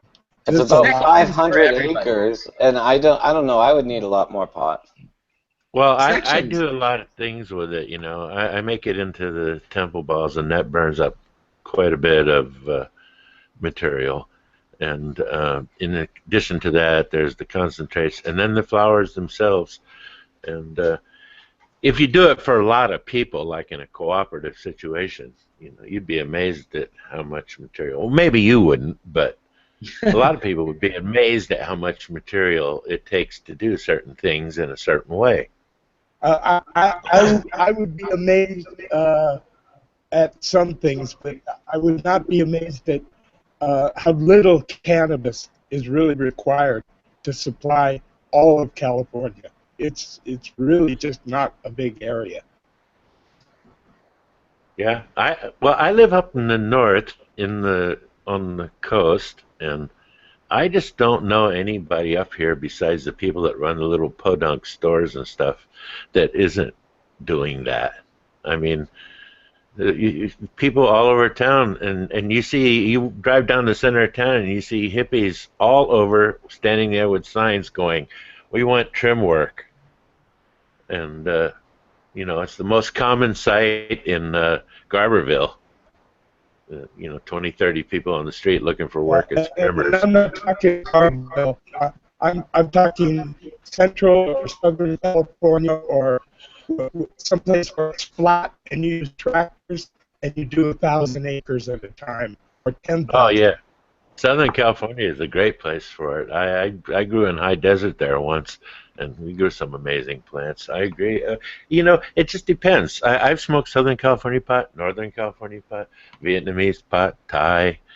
Yeah, I smoked Indian pot. It's all different. It all has its own, even though they might be calling it the same or claim it's the same strain, it all has its own special thing to it. And it's all about how it's grown, where it's grown, what level, what height. Part of it's That's that, a nice way to even, say that I love it all, too. Even more important is the cannabinoid and terpene profile and amounts. Then, of course, you want it grown in the best conditions. Mm-hmm. I agree. Well, let's do it. Oh, we are. Well, Everyone I is. just happen to have a few tons of seeds, so if we want to put 60 square Come miles, closer I'm to your- ready. Are you having problems? Come closer to your bad. Yeah, you Well, for a keep breaking second, up, Sam. You're very choppy. Okay, I'm going to restart my thing. That's what happens. Okay. He will be back. 904 people watching Hashchurch 100, checking it out, seeing what we're yammering on about, enjoying some nice rosin dabs and some bubble dabs and some dry sift dabs and some oil dabs and whatever it is you're enjoying. I hope everyone's having a good Sunday afternoon. Morning here still, 10:37 in Whistler, BC. 40 minutes ago they started that joyride. I'm sure that it's probably pretty crazy. Definitely not sure what's going on there. Mark, I would just like to say one or two things about the liquid nitrogen and the use of it. Sure. The method that I spoke about, combining trichromes and combining the oil and using liquid nitrogen as the solvent. Right. Did you make some? Did you make some, John? No. Anyway, the thing to remember about the liquid nitrogen is it seems very innocuous. It looks like water that's smoking, and you can hurt yourself with it. For the most part, liquid nitrogen, you could even pour it on the palm of your hand and it won't hurt you because it'll actually evaporate before it touches your skin. But if you get it in a spot like inside your shoe or inside your sock or something like that, beautiful, it's going to harm you. And it'll give you instantaneous worst frostbite you ever had in your life. And what I'm hoping is that if you're handling it, you're using a big set of insulated gloves, number one. Number two, you're not doing it in an enclosed room because liquid nitrogen expands 300 times its volume. And if you get a breath of pure nitrogen in your lungs, you're going to suffocate, because nitrogen molecules are larger than oxygen molecules, and you can't breathe them back out if you get too much in your lungs. So it's very dangerous to people who may not understand it or know these facts about it. You want to do it in a really, really well-ventilated area, or better yet, go outside on your porch and do it, because getting enough of that pure nitrogen in your lungs will give you some bad things. The divers call it nitrogen narcosis. Yeah. I guess. Mm-hmm. And it's easily gotten if you're not careful doing this. So I just want to say to everybody who has decided to give that a try to be very careful and don't do it in a room where there's no Well, that's why you complete just said changing put of it the air. outside, correct, John? Yeah, it's best to do it outside, especially for the uninitiated. Don't think that it won't hurt you, because there's ways that it can hurt you, and don't fool yourself into believing that the way you're doing it is safe. Go outside and do it. And I don't want to have heartache of hearing that somebody suffocated in the room the same way I had to suffer from when I put out the BHO technique back in the 1999. I don't want to hear another thing like that, because I don't, it's very hard for me to deal with that kind of stuff. So I implore anybody who's trying it, if you're listening, to be very, very careful doing it and do it outside. So I hope that warning doesn't go unheeded. I gave a lot of warnings after I gave out the BHO thing, and there's still been hundreds and hundreds of fires and explosions. So if everybody would just please do me a favor and not trick yourself into suffocating yourself. Right on, John. Hey, John, have you ever met, can I say hello to Fred Gardner? Fred, thank you for joining us. Hello, buddy. Hey, Todd. Hi, buddy. Yes. Hey. Hello. For those of you who don't know, Fred Gardner is the editor of O'Shaughnessy's. He put together a medical magazine, if you will, a newspaper that was intended for medical professionals. He was really trying to educate the doctors as to what was going on around them with the science. Am I correct, Fred? Yes, and the doctors were sharing it with their patients, because Todd Mikuriya, who really founded it and asked me to co-found it, wanted to pay back. He said everything the doctors have learned about cannabis, including himself, had come mainly from patients. So it was kind of payback for the patient, that the pro-cannabis specialists would have a paper to bring what they were learning back to the patients. Well, I think it's time we stopped ignoring anecdotal evidence. Yes, that was. Todd had written a paper called "Cannabis as a Substitute for Alcohol," in which he had documented 92 patients using it mainly for disinhibition, to replace alcohol when that was their basic medical need, and Todd didn't want to go through the rigmarole of a peer review process, which he knew was rigged against him, and he wanted to publish his findings, would not wait 2 years and get insulted by the addiction specialists, who he knew would ultimately turn it down. So we went ahead and published that, and then he did a paper on PTSD, and he really understood how cannabis worked, and he was a great doctor, and I doubt that these papers will ever be improved on in a way, because, as Todd used to say, neither cannabis nor human physiology have changed over thousands of years. So I think he really wrote the classic papers on those subjects. Could I ask you to send pioneer. those papers to the top Army doc, who just announced online a few days ago that he was leery about using marijuana to treat PTSD? I would love to get those papers to him, because I myself have written him on a number of occasions, and his main excuse was that marijuana is harmful on a developing brain, and I pointed out to him that the harm on the developing brain was done when these 18-year-old boys went into combat, and now that they're back, it's a two-handed glove. They want to use the pot to try to ease the damage that was done by going into combat. Yeah, well, there's now an actual clinical trial going on. Sue Sisley in Arizona and colleagues at Johns Hopkins and in Colorado are actually going to prove by scientifically acceptable clinical trial procedures that PTSD is alleviated by cannabis use. The anecdotal evidence of thousands, hundreds of thousands of people doesn't count as the truth. No, and that's one of the things that Todd, Dr. Todd taught me early on, because when I showed up, literally my first CAN meeting in '93, it was Dr. Todd Mikuriya with his book,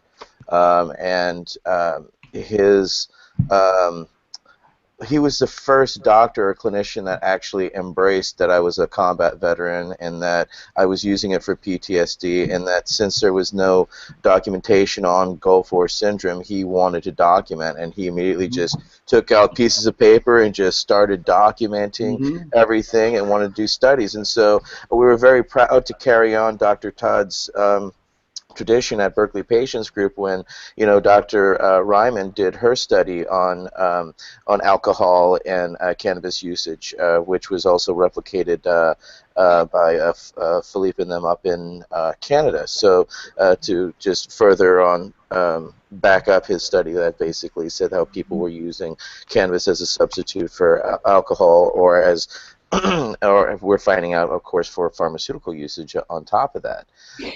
But I want to say my own personal thanks to you, Fred, for your many years of dedication, who have helped us educate. You may shine that off, but I can give a patient an O'Shaughnessy, and I can give it to somebody who's questioning or a legislator and show them real data and real information that is something that they cannot deny. So I thank you for being a perpetuator of truth and knowledge and consistent integrity throughout, which very few have maintained throughout the decades of our movement, but you have been a beacon, so thank you. Don't make me blush, Etienne.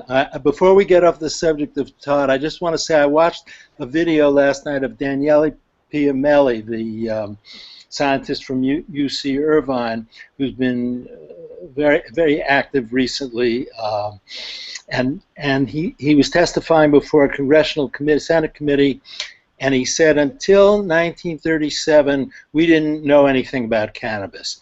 And Todd Mikuriya was not only a doctor, but he was a historian and a scholar, and he compiled this wonderful book called Marijuana Medical Papers, which was an anthology of the pre-Prohibition literature. So when somebody says we didn't know anything about it before 1937, that's not true. It might be true for a pharmacologist that the understanding was simplistic, but in terms of clinical effects, plenty was known, and plenty had been published in medical journals and scientific journals. And Todd documented that. Yeah, some of them were 100 years old, Fred, in India and places. Mm-hmm. And he brought them to light. I mean, that book, when he held that book in his hand and showed me the original, it was just a standard green with the drawing on the front. I mean, it changed my life. It changed my world, because I had been thrown out of the VA for even discussing, medical cannabis and my usage with my, Gulf War syndrome, PTSD, etc., and was, like I said, physically removed. So to actually have a former VA doctor actually have information, and then only that, be willing to share it. And that was the most amazing thing about Todd. He was never about just sitting there about himself. He was always about pushing it for everyone. Well, he started the Berkeley Cannabis Ordinance Oversight League called Be Cool. He was just that crazy because there was originally, they lobbied in 1979, as we talked about earlier, with a kilo of pot to pass law to make it the lowest priority in Berkeley, cannabis. So when he found that people were still being busted, he started Be Cool, and then started holding the police accountable for their arrest by taking their data and showing them, saying, hey, look, here's your data that you're busting people for cannabis. You shouldn't be doing it. Stop. What book is that? Why I was holding up the book that Etienne referred to, Todd's anthology, Marijuana Medical Papers. I'm talking to one of Todd's sons about getting it reissued or available on demand. It's it should be digital. It should be digitalized so people have that digital access to it too. Yeah. It's a compendium of all the information that Dr. Mikuriya could put together between, I think it's 1839 and 1972. Yes, exactly. And it starts with William Brooke O'Shaughnessy on the preparation of the Indian hemp or ganja, which of course O'Shaughnessy was Todd's hero. He was this Irish-born, Scottish-educated MD who, as a brilliant young doctor, had made some discoveries about the cholera epidemic, and then the British East India Company assigned him to Calcutta, and he watched the Indian doctors do things that Western medicine couldn't do. They used cannabis to ease the horrors of tetanus and hydrophobia. It was an obvious anticonvulsant. They knew it was an anticonvulsant even then. And in those days, doctors not only experimented with animals, but they experimented on themselves. So O'Shaughnessy himself used these alcohol extracts and understood, how benign they were and how effective they were. And in 1843, a paper he had originally published in Calcutta got picked up by a British journal, and that was it. That was the start. That was the start of Western medicine understanding cannabis was real medicine. As I see it, the problem is we don't give credence to anecdotal evidence. However, doctors in their practice must only collect anecdotal evidence from their patients.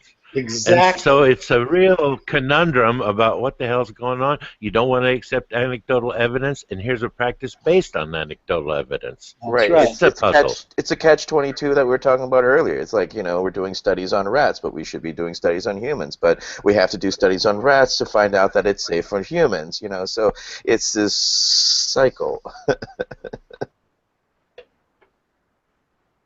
But that's I just want to point out that there's other reasons, unfortunately, that we have to do experiments on animals, and it isn't just to determine safety.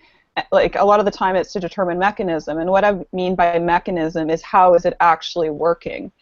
Because if we can understand mechanism and why we can do this in animals and we can't do this in humans, is with animals, like especially mice, we can breed certain mice that are actually missing something. So for instance, there's mice that just do not have the CB1 receptor. There's mice that just don't have the CB2 receptor. There's mice that we can breed that don't have the CB1 or the CB2 receptor. So by looking at these models, we can say, well, what happens if a mouse doesn't have the CB1 receptor? Is this, and this normal? So I've looked at those models more, not personally, not through my research, but just looking at what the literature shows. And I've looked at it in terms of gut disorders. So they've looked at mice that don't have the CB1 receptor, don't have the CB2 receptor, and when they challenge them with something that induces colitis, they find that the mice that are missing these receptors do worse. So this helps scientists further show that, okay, these receptors, we know that they're important in the gut. We know that they're important in these diseases. So sometimes we do need the animals to show more like where the pathways are, what the things are. So there's different reasons why we need different types of research. And unfortunately, it's slow, but we need to put together all of this stuff when we're designing stuff that can be used consistently in patients. And this is different than just safety, right? So I agree with you. The stuff in the animal models with safety with cannabis, it's getting frustrating because we know it's safe, has a long history of safe and effective use, but we still need some of these basic experiments to know exactly what pathways so that we can make these things work better. The mice and rats that you are mentioning that don't have receptors that have been engineered that way, by the way, they also don't suckle and they all die because they won't nurse. Sorry, repeat that? Better start your Start your thing again, Sam. Oh, really? It's not working? Yeah, They don't suckle. Oh, they don't suckle. Yes, you're right. It's not just the knockout mice that the scientists take advantage of. It's the they can also, as they put it, sacrifice the mice and cut into their brains and see what's going on after various compounds have been administered. And they can't do that with humans. Absolutely. Yeah, that wouldn't be kosher. Dennis Perone, by the way, used to call the Cannabinoid Research Society, he called them the Rat Killers Alliance. Yeah, and unfortunately with the restrictions on research, animal work is one of the things that researchers have been able to do. So again, looking in the literature, if my background is in animal training, when I joined so the I understand ICRS it. 25 years ago, we called them piss testers. Yeah, well, the research is evolving. Mm-hmm. Well, when a rat asks me for a joint, I think then it'll be okay to test rats for marijuana. Oh, yeah. That's never happened, John? No story of... That's never happened? I'm surprised. Never had a rat ask me for it. Well, I've had a couple of human rats. Mm-hmm. You know, Oh, but those are the worst. I quit frequenting those neighborhoods years ago. Ah, yes. You learn with age. I wish Or I you did. don't age. Or you don't age. Did you say you wish you did? I wish I learned more with age. I think sometimes you just need a more sophisticated kind of rat. Yeah, well, may not learn more by age, but you wise up. Some things. So what is O'Shaughnessy's up to nowadays, Fred? Well, we're putting out just laying out the next issue, which will have the lead story on the opioid epidemic and the role of cannabis to mitigate that. And then there's a big story that cannabis clinicians, the doctors group that Todd founded, which is now led by Dr. Jeffrey Hergenrather and has 260 members, they're opposing these algorithms by which state medical boards are starting to go after pro-cannabis doctors. I don't know if you followed the news from Colorado last week, but 4 MDs have had their licenses suspended based on how many patients they were approving and how many plants they were approving for those patients. Was that by the Colorado's physicians' oversight, or is that by the federal? It was by the strictly Colorado, by the medical board, but there's every state medical board belongs to a national federation called the Federation of State Medical Boards. And this Federation of State Medical Boards, which nobody's ever heard, this is going to be in the next O'Shaughnessy, nobody's ever heard of them, but they have a powerful lobby in Washington. And in the 90s, the Federation of State Medical Boards pushed guidelines on the member states that they be more lenient in the prescribing of opioids. This is when Johnson Duragesic was coming in, and oxycodone and Percocet. When the synthetic opioids were coming in, they were pushing more lenient guidelines for doctors to prescribe them. And the same outfit is now pushing more restrictive guidelines on cannabis clinicians, so that if you approve 75 plants for however many patients in Colorado, you're automatically suspended. And California and all the other states are about to consider adopting these guidelines. So the pro-cannabis doctors in California, who are well organized, went before the medical board to protest, and we're writing about that effort to stop these algorithms that trigger investigations. And I don't know if people think, well, if you get investigated and you're playing by the rules, that's not a problem. You have to understand the investigation itself is very costly. You have to get a lawyer. They send in undercover agents with fake histories. They try to get you. To be investigated by the medical board is a drag and an expense for the doctors. So we're trying to cut that off at the pass. So there's challenges still afoot.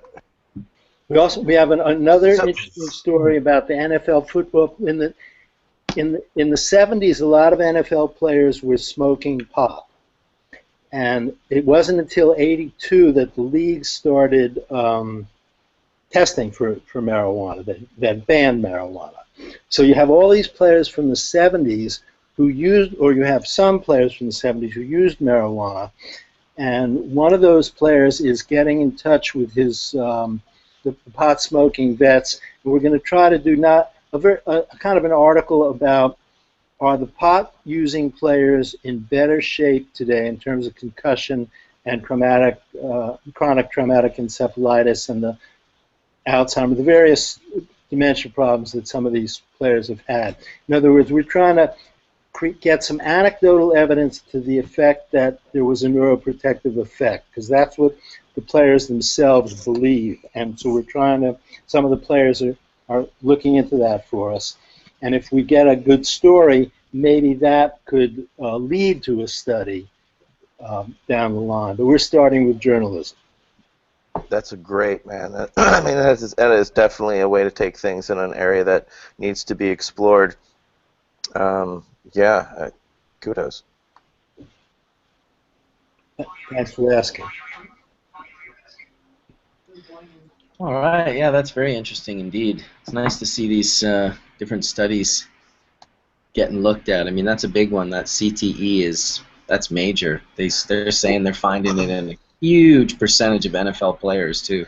Well, if you can find a causation between the neuroprotectant and and those older players, then it gives great credence to the current activism that cost that Baltimore Ravens player his job, for putting his money where his mouth is, but also speaking out on the issue. Whereas you've got Kyle Turley and Ricky Williams now, formerly of my New Orleans Saints, who are also patient advocates themselves, but they're using their anecdotal. So this could be a causating link to, would have to at least invoke some sort of studies. If I couldn't see why the NFL itself wouldn't be interested in paying for it. They're a multi-billion-dollar corporation, so it's in their best interest to find something that protects that, quote-unquote, their investment.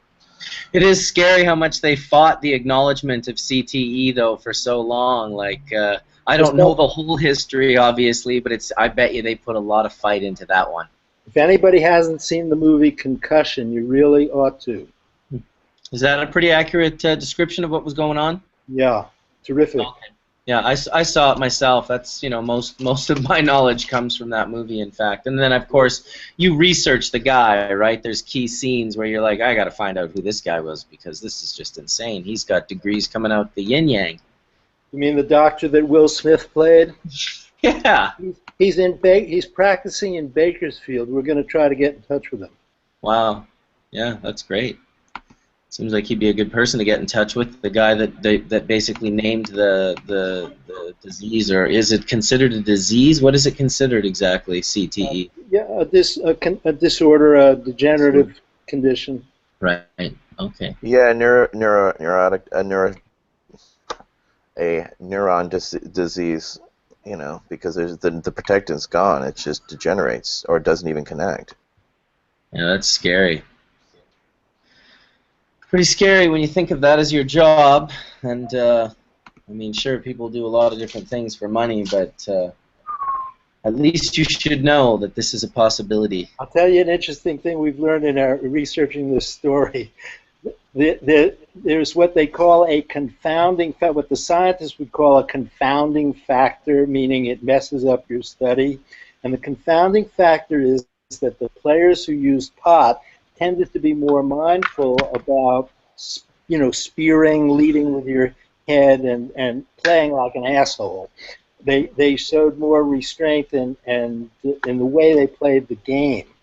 So somebody looking at it in the rigorous scientific sense would say, well, you can't compare these players with the ones who didn't use pot because they didn't hit as hard, or they didn't lead with their head as much.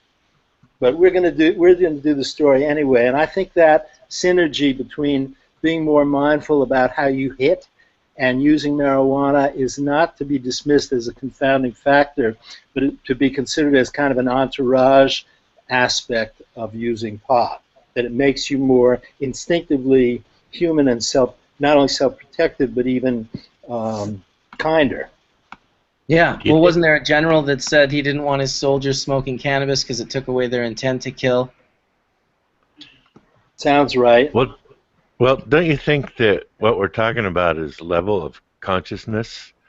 Because there's been a few times when I tried a cactus, and once I got to the level of openness that the cactus brought me to, I was walking on a path, and I noticed that I didn't even want to kick any pebbles out of the way because everything was in its place, and who was I to alter it? So I very gently went through life that night and did a lot of things like that that told me that my level of consciousness had changed, and my main thing was I wanted to hold on to that after I came down, as I learned with so many things. So level of consciousness and mindfulness are inexorably linked. I'm sorry, Sam. Go ahead. No problem. John, to be honest, your place was to kick that stone out of the way. Well, I know that, but I was very careful and walking carefully because I didn't think that I wanted to. I thought everything was right the way it should be. And so, you know, I took my shoes off and I walked barefoot, in other words. I probably still disturb a rock or two. But if you want scrambled eggs, you got to break one, right? That's what they say. So, anyway, I'm just saying I think it's all linked to consciousness. You know, when you want to heal somebody, you hear their anecdotal evidence as a way of making your consciousness discover what it is that the anecdote is telling you so that you can turn that back around and do something for them. And I'm just saying that that's not a bad way to go through life, I guess. Anyway, I'll shut up. Next. Next. Well, you know, your perspective comes from working in that free hospital for all those years in India. I love the tripper in you, John. I think that's just great. And I think not disturbing anything and leaving it nicer than you found it has always been a nice path to be on. And John, by any chance, was that a Jain hospital? No, it wasn't, because at the Jain hospitals, when they die, they put them up on the roof for the birds to eat. Jesus. No, I was at a free hospital in South India, and yeah, you know, I ended up actually getting involved in a village outreach program, which was a lot more fulfilling, because some of the hospitals, a lot of wealthy Indian people go there to get treatment, and really was there to treat people who were unable to afford to go and see a doctor, and that was my main impetus for doing it, and that's where I got the most joy in seeing people who could come and could get the information or the treatment they needed and go away happy. And so that kept me there for a very long time. No, it's the good work for sure. Plus, India is a great place to grow good pot. You just can't imagine how great it grows there. Especially in South India. Someone talked about the desert. Good grief. We lived in South India, and we grew a couple plants on the roof. And, you know, by the first jagged leaf that came out, I forget what you call it. The first round leaf comes up, and then the little jagged leaf comes up, and then immediately went to bud. The epicotyl is the jagged one. The epicotyl, the cotyledon is the first round one. Uh-huh. Well, it would come out, and then 4 hairs would come out around it, and then it would just, you know, carry on like that and just turn into one huge flower. Was that imported seed or local seed? No, that was seeds we brought from, you know, USA. That's the reason they flowered so fast, because they're from the northern hemisphere, and when you grow them in a more tropical environment, the photoperiods are short, and they flower immediately. Yeah, they sure do. Yeah, I grew a number of generations of them, and then I brought those seeds back to here.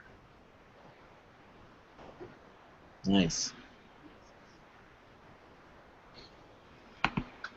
I still have quite a few of my seeds collected for the last 25 years. I cracked, obviously, my 20-year-old Jamaican a couple years ago, which is still going strong in Johnny's Garden and many others. It's always nice to see that come to fruition. Pretty cool when a 20-year-old seed cracks. So they did like a cutback. I can bring it close. When Jeffrey Guy first told me about CBD and the GW strategy to develop medicine around CBD, it was 1998, and I said, well, gee, I can't wait till we get an analytic lab online back in the U.S. so we can start finding some of our CBD strain. And he and other experts assumed at the time that it had all been bred out of cannabis in the U.S. because everybody had been breeding for psychoactivity for so long. But I told him, I said, you know, the hills are full of hippies who save their seeds whenever there's an interesting effect. And I said, I bet we're going to find some. And sure enough, when the analytic lab came online in 2008, about 1 out of 600 strains they tested did test positive for CBD in appreciable amounts.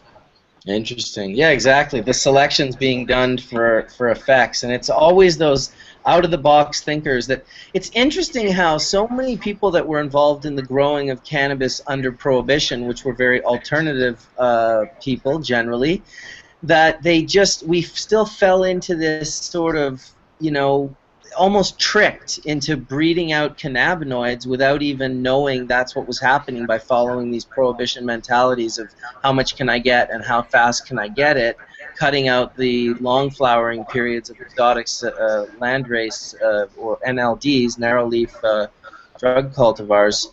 It's interesting to see how there's still those, like you said, those hippie dudes that are just like, yeah, you know, I don't care if nobody likes it. This one has a unique effect, and I'm holding onto it. Exactly. We're thankful for those because that's what found us CBD, and when we started to look for, and then we were able to put out the feelers. Hey, we're looking for these that have this different effect altogether, because then we had to look for the spike, and then we actually found the actual spike in the science, so that we could actually read where CBD was found, and that was a whole other ratio. But then the hunt is still ongoing to try and find these CBD dominant strains, and it's also a shame, though, as specified, and why I've always felt we need a germplasm institute in North America is we're missing and losing all these genetics. You know, I have a tattoo of a genetic that I grew that was beneficial for me, and it's gone. It's no longer accessible because it was never saved. People never kept mothers, and we're constantly losing all these genetics. That's why we earlier on, with Philippe, when he was talking about Swazi, I wish I could get more Swazi, but because of the Prohibition reality, people have moved it indoors to these 6 to 8 week varieties because they have to make rent, they have to pay their bills, they have to eat, they have to, pay the gas to get to where they go. So Prohibition has completely driven these hybrid bastardized genetics that we have today, because to try to find pure F1s is, I think Sam can attest, fucking rare. Well, no, you just have to go find the land races that you're interested in. But I'll tell you the honest truth. Any place where ganja is grown, the cannabis is basically THC. Where, you have to really start looking for other cannabinoids besides THC. CBD, that's common in small amounts in hemp varieties and stuff, but small amounts. Where all the modern high CBD varieties were created with hybrids between drug varieties and CBD varieties. Oh, there you came back at the end. We were losing you again. It's unfortunate. I always want to hear what you have to say, but you're cutting out a little bit there. Okay, no problem. I'll just be quiet and listen. No. Well, David. Make it work. There's an army of cannabinoids undiscovered as of yet. I saw a nuclear magnetic resonance on one particular plant, and there's an army of cannabinoids that come in at extremely low levels, like 0.0001, and none of these have been really looked at, except for they know that some of them are very potent, but they're in such small quantities that Nobody's really looking as or studying far as them. I know, And, John, none of the cannabinoids potent in a recreational way besides THC. well, I didn't mean recreational. I meant useful. Oh yeah, for medical use, absolutely. Useful's good. Yeah, I'm always talking medical use. I love getting high, but I think pot is, they say that somewhere in the Bible it said about manna, and I'm just wondering if the spaceship wasn't just throwing out buds that had seeds in them, and they were picking it up, and it covered all their needs. Hey, we can eat this shit, we can smoke it, we can, that would be manna, wouldn't it? I mean, we can change it into paper. We can make clothes out of it that last forever, and paper. There's somebody in the world doesn't like it, and that's one of the people that seems to be running things, and that's what's getting shoved down our throats, whether we like it or not. And until we can hunt that person out or those people out and eliminate them from this decision process, we're going to be struggling with it, because it's clear that most people want it, but still it's against the rules. What does that tell you? We ain't making the rules, folks. Yeah.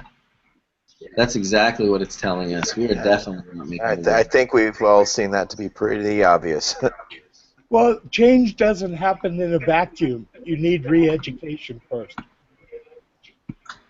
Mm-hmm. And that's what we're doing, and that's what we've been doing. Excuse me. Go ahead, John. No, I probably do live in a vacuum myself, because I live on 40 acres up north in the middle of nowhere, surrounded by redwood trees with the river going by my door, and I don't get a lot of visitors here. And at my age, I don't go out to the clubs, and I'm not touring the dispensaries, although some years ago we used to tour the dispensaries when it first started out, because we were supplying a huge majority of them with various materials. But anyway, somebody else decided that they wanted us to not do that and just be pals with them. So I sit around, and I am in a vacuum. I do read, and I do look at the entertainment on the internet, which is, I guess what a lot of people do when you get bored and old. Yeah, but it's not So about you, John. It's about the unconverted, not the converted. We don't need to waste time on the converted like you. Well, there was a big conversion that happened actually last night. There was a large fight between two fighters, and the fighter that lost, Diaz, when he went up for his press conference, used a CBD pen and used a vape pen during his press conference and talked about it and made people aware on a whole other level, because it was a second fight in a worldwide fight that drew attention. So CBD was, and information regarding it, I know, was definitely triggered, and it's hitting through my news feed, and because I belong to different cannabis news feeds. So there's something that's happening, education on an internet level right now, because people don't understand what CBD is, and now they've got a fighter going up there, because this is the first time I've ever seen a press conference where somebody's sitting there through the press conference just hitting his CBD pen the entire time. Yeah, it was pretty wild. Yeah, kudos for him. Too bad he didn't win. Too bad he didn't win, yeah. Well, there'll be people who will point that out and go, he didn't win because he was smoking this crap. I saw him doing it on the... It doesn't matter. Well, I have learned by saying certain information on here that you cannot please everybody. I told you guys how to do that hash thing, and man, oh man, it's very discouraging. A bunch of people one guy said, hey, this is a shady guy, I don't believe this, and I'm like, okay, well, I don't really care, because I was giving information out, and you can It's the internet, John. There's the internet. yeah, I know, there's a button on your, there's a thing on the top of your browser, it's a little X, press that. Yeah, exactly.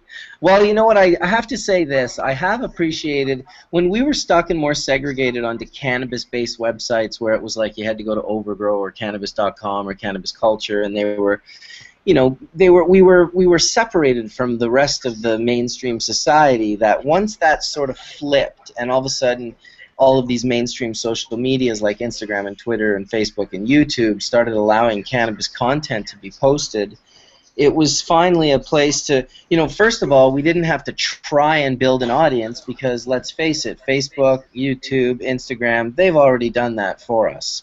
They've created these incredible audiences, but what the real difference for me was not being able to control those trolls, those people who come on and try to create a negative vibe and pull me out of what I'm actually doing, because I can't edit those websites. But through my own social media, I can edit and remove those people, not give them my audience to, you know, because those people always have the same thing. You go and follow them back to their social media platforms, and they have 0 followers, and they have a very, you know, like 3 posts, and really what their job is to just go around and cause dissent in different areas. So I think it's been beneficial for cannabis education that people have been able to, because cannabis in particular attracts an enormous amount of, I don't know what the word is, and maybe they're just hired dissenters. They're just like, you know, people that want to. We have a woman right now, actually. Geez, I'm almost afraid to name her because she could come after me.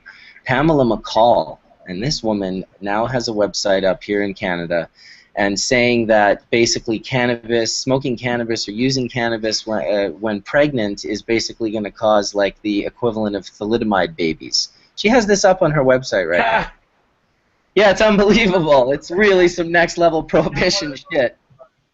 It's almost the most ridiculous you could ever imagine, but she's us the like, evidence. Show us the evidence. She calls the police. She gets dispensaries busted. She like causes havoc for people, you know. So there's one of those. She's got young people going around at the events with hot leaves with a big X through it, you know, when they wear gas masks and hand out like anti-cannabis literature. So it's pretty wild in this day and age to see that can still exist. Thank God on social media outlets we can banhammer those people and just let them talk to their own audience, which is generally no audience. Well, you know, we had 4 kids. My wife was a smokestack. I sometimes call her smokestack as a nickname. And she smoked all the while pregnant with them. All 4 successful. The second son is getting a free scholarship from MIT in math. And so I you know, smoking when you're pregnant didn't seem to have that effect. And I talked to lots of other people. We know a lot of hippies from way back when. And it's society that makes the changes. You know, hippies, when they raise their kids, they become businessmen. And businessmen raise hippies. And army bases spit out hippies like there's no tomorrow. And it all has to do with the kind of suppression you're experiencing or not experiencing. And the reason they're shoving pot needs to remain illegal is because from the first joint you realize that it makes you turn around and take a look at yourself and what's going on. And that's the kind of power they're not interested in giving to the people. Agreed. The power to wake up, the power to feel, the power of empathy and compassion, and a different perspective that is one that seems to be so anti against whatever the current agenda is, with all of this different, you know, the media that they're putting on through whatever you call the news. I'm not even sure if you can call it the news anymore. It seems to have made a huge joke out of itself. It's just a monster. I mean, it seems like, for me, I kind of quit engaging in it around 1999 when they did the 2001 9/11 in Switzerland, or 2000, whatever the year was. I was in Switzerland when 9/11 happened, and it was, for whatever reason, I don't have cable at home, but I was at a hotel and I ended up watching that social experiment, and it was horrible, obviously sickening, making it's like a mass snuff field. It's the worst thing you've ever experienced. But I kind of pulled out at that point because I realized that it was the manipulation was real, and it was potentially dangerous for me to engage in too much of that. So I took a new path. Tell the truth, Mark. Did you drop out of listening to the news after you read my BHO post? No, I think it was a little after that. It's just all negative. I've stopped watching the news too, and I actually flipped over and watched the news quickly, and all it is just negative, murder, this, that, fear, fear, fear, fear, fear, fear, fear, fear. Here's Missing Tom with the girls. weather. Missing girls. My wife thought there should be a whole missing girls channel. Yeah. Missing little girls. Oh shit. Yeah, pretty much. I mean, that's what CNN basically turned into the evenings, you know, here in the United States. It was just the missing girl channel. It was just, it's just well, there's no real news anymore that really happens. So that's why we rely on people like Fred and, you know, newspapers to still be out there to educate people. Otherwise, you know, whole parts of the populace still be hungering for data and information, you know. I'm looking up, when we were talking about the effect, and Bubbleman said it makes you more empathetic. In the 40s, the New York Medical Society did a study. They call it it was published as the LaGuardia Report, named after the mayor, and they sent undercover police who were they were objective. They were trained. First, they took sociology courses, and then they infiltrated the pot scene, mainly in Harlem. And there were they reported back honestly. At that time there were 500. This is the early 40s. There were 500 tea pads in Harlem. And I'm looking for the great quote that somebody. Tea pads. That is so carry awesome. on. I'll find it. But 500 in Harlem, so they were selling weed in or hanging out and smoking in 500 different places. It's kind of long. I could read it, but it's really. Go for it. We got time. Most of the smokers. Now this is a report from the New York Medical Society. Most of the smokers of marijuana coming within the scope of our survey were unemployed, and of the others, most had part-time employment. Occasional as well as confirmed users were all aware of the laws pertaining to the drugs. They did not indulge in its use with the spirit of braggadocio or as a challenge to law, as has been reported by some investigators in other districts. They did not express remorse concerning their use of marijuana, nor did they blame this habit as a causative factor in the production of special difficulties in their personal lives. Except for musicians, there appeared to be no attempt at secretiveness on the part of the habitual smoker. This attitude is in marked contrast to that usually taken by those addicted to morphine, cocaine, or heroin. The consensus of marijuana use is that the drug is not harmful, that infrequent or constant use of marijuana does not result in physical or mental deterioration. Then they talk about what high means and reefer means. You guys carry on. I'll find this great. That is fascinating. Well, I'll just continue on. What year is that from? That's from the 40s? This is from the 40s. The confirmed marijuana smoker consumes perhaps from 6 to 10 cigarettes per day. He appears to be quite conscious of the quantity he requires to reach the effect called high. Once the desired effect is obtained, he cannot be persuaded to consume more. He knows when he has had enough. The smoker determines for himself the point of being high and is ever conscious of preventing himself from becoming too high. Brilliant. Yeah. We know. It's called bioassay, and we know. Self-titration. Right? And that's what makes cannabis so wonderful. Anyway, I can't. It's a long excerpt, and I can't find. But the lines I remember were they like to go up on the roof and look at the stars, and that people in the conversations that people had when high, they seemed to be more intelligent than they really were. This is what the sociologists report. I'm going to step away and try and find the exact word in here. That's great. The terminology high, you know, it's an interesting one because there is an elevation that's going on for certain, but it seems like high has gotten a bad rap through the Prohibition machine. You know, it's churned out.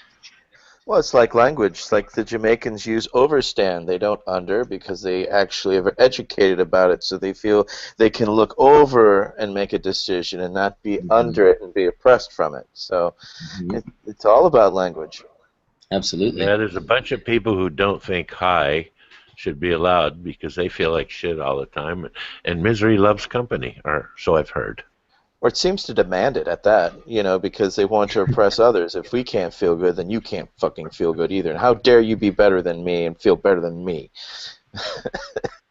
Indeed. I mean, I'll never forget David Allen, Dr. David Allen, coming in and talking about the amygdaliac hijacking that can go on in the brain, and the fear, the constant, the lack of empathy, the lack of compassion, that lack of feeling that you get towards this sort of reptilian brain state where you're just like, yeah, you want to go become a police officer. It's like, oof.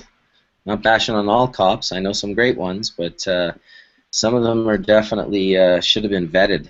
They need cannabinoids too. I think this is the whole message we really deliver, is that everybody needs cannabinoids. It will benefit everybody no matter what they do. It will make their lives more balanced. It'll make their lives more happy. I mean, that's why we're all tuned in. That's why we're all paying attention to one another. We're trying to learn from one another. We're all just, you can't go to school and learn this. All the great universities in every city and every country, none of them really teach you cannabis. And one day they will be, Todd, and we'll laugh and we'll look back and be like, wow, that's kind of weird how that all went down, hey? Like, geez, university courses, incredible. And man, a university course in cannabis would be like taking sciences, taking agriculture and botany, taking so many different aspects that you could do just the one would encompass cannabis. You'd need to learn about a lot of different things unless you're focusing on only one thing. It's wide-ranging, cannabis, that's for certain. Well, every day is a new discovery. It's just amazing to listen to everybody bring all this information to the table, because, I mean, when I got involved in this 20 years ago and I was sitting with Todd Mikuriya getting high and he was explaining things to me, we were just excited to get this old information out. We had no idea there was going to be so much coming down the pike, and it is like a snowball that's only getting larger. And I saw somebody ask in chat, do I support Adult Use of Marijuana Act? Of course I still do. I support yes on cannabis on any ballot that it's on anywhere, because I think the fight doesn't end when the ballot is won. I mean, we're 20 years after 215, and we're still struggling for regulation and to not be prosecuted and everything. So this doesn't end at the ballot box. So yes, I support every initiative on the ballot right now. Well, it means a lot too, because I mean, Todd's going to court tomorrow. All right, so that's a reality. I love you, Todd, and it pisses me off that we in California. When and where, Todd? When and where? Right in Oakland in the morning, man. I was the only one that they charged with cultivating cannabis in 2013, Fred. Amusingly enough. In the federal building? No, it's not federal. They passed it on to the state, so I've been going down to the state. In the L. Hugh Harris. Tony is my attorney. Yeah. Who is? Tony Serra. And what time? Early, 9, I'm sure. 8:30, I'll probably meet him. Yeah. Who knows what'll happen? I mean, I think that, it's been going on now for 3.5 years, and it literally, they waited 10 months to prosecute me because I didn't cooperate, and when Tony challenged it, that was literally why they said they delayed my prosecution in hopes I would change my mind. And when I didn't, they kicked it down to the state, and the state just, I got a letter in the mail saying, you come on down. I thought my dogs were barking or something. So I went down, and they weren't prepared to go forward. I went down again. They weren't prepared to go forward. I went down a third time. They finally were prepared to go forward, and they asked for a $50,000 bond. And the judge laughed at them and said, he's been here over and over again. I think he'll show up, so no. So, who's the judge? Well, it goes like this, it'll get assigned, because now when it gets all the way to where it is now, we supposedly start trial tomorrow, that's when the prosecution has to come in, and I cannot imagine they really want to do a dance with Tony Serra 90 days before an initiative is to legalize weed. And with Oakland trying to open up, what, 100 licenses? It's so ridiculous. Well, So, and that's why this discussion was about ALMA and why we need to see change and why we need to see people who are registered to vote. And if you are a Californian watching, I hope you're registered to vote and are going to vote, for, because I support it too. I put my money where my mouth is. I support this initiative financially. I believe that, we didn't get all of our rights taken away all at once. We're not going to get them back all at once. And this is not perfect, but it's a step in the right direction. And yeah, Todd, this is a can long you, struggle. can you tell people where you're going to be tomorrow if people want to show up for support?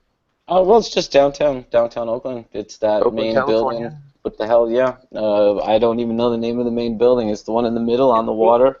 It's beautiful. Huh? What's it called, Fred? I think it's called, is it the courthouse? Did you say overlooking the water? Yeah, the main one. Yeah. The Alameda Courthouse. Yeah, Alameda Courthouse, that's correct, yeah. Yeah. But you know what, for what it's worth, I mean, it's been a weird experience. I mean, I think the laws are melting. I mean, it feels like it's just, people don't understand. This is the 3rd time I've been prosecuted since I got out of federal prison. So this is, since I became an activist, the 5th time I've been prosecuted for just weed. And so I'm a little numb to it, and it's so much so that I don't even really focus on it at all anymore. I just try to focus on what I'm doing. I mean, Yeah, but it shows that the current laws in California do not protect patients. Even you've had cancer 10 different times. You are a fucking patient, for Christ's sake. And it's just beyond maddening that they're still going to prosecute you, of all people. And then they want to ride along with Tony Serra, which is only going to make them look even But I worse. think that part of it, though, is that nothing, not to sound like an ass, but nothing really comes of it. I mean, I didn't think that prison was all that difficult, and really, I wish more people would just stand up against the system, because the system would clearly break, and it's really not that big of a deal to go through, and that's probably why I've been so resilient, and I think we have a right to grow cannabis, and we shouldn't stop, and well, your example is why I'm suing the government, why hopefully soon I'm going to get my victory, because if we all lay down and fight, if everybody continues to just plea, then we all end up with the same thing. But when we stand up and fight, even though as costly and as frustrating and as life-interrupting it is, it affects change for all. And thank you. I'm sorry you have to go through this.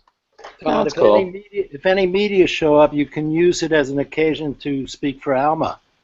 Of course. What's funny is, like, I don't know. You know what? See, I think in Oakland the media is so numb to this. This isn't like it was in not the 90s. I mean, when I first got prosecuted in the 90s, this was pre-ALMA, and I was in LA, and it was Jack Herr's backyard.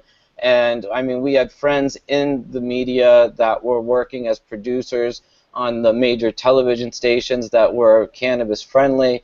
It was different, and and I don't know, like, I feel like they've prosecuted me so many times just to kind of, like, bust my chops, so to speak, and the way that I've dealt with that is just by refocusing on movies and books and events and such. I mean, people don't know it, but the day before my 3rd Playboy party with the Marijuana Policy Project at the Playboy Mansion, I got raided by LAPD, and because I had taken one outdoor plant and cut it into a bunch of little plants and hung it up inside, they counted it as like 100 and something little branches and brought it in, and then gave me probation because it was no big deal, and the prosecutor understood that it was one plant. But I've been so used to this that it's just, I don't know, it's just no big deal in my life anymore, if that makes sense. And it's if you know Tony, Tony's fucking awesome. So it's a really great experience to kind of be able to be so close to someone that was a hero to me on so many levels for so long. This guy is for so many good causes, and to have him kind of on my team, to have him leading my team, be my friend, it's really an honor more than anything. So fuck him. Off to court we go. Well, we'll be thinking about you, man. I found the riff I wanted to share with you guys. This is from the LaGuardia report, the undercover report. The marijuana smoker derives greater satisfaction if he is smoking in the presence of others.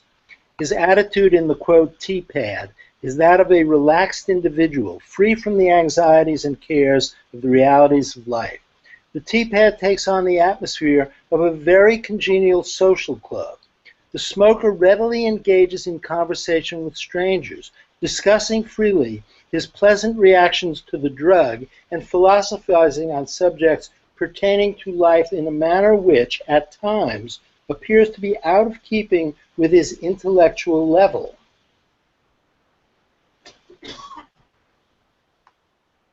A constant observation was the extreme willingness to share and puff on each other's cigarettes. That's marijuana. Yep, indeed. Very unique, that urge to share. Everyone always wants to share the goods.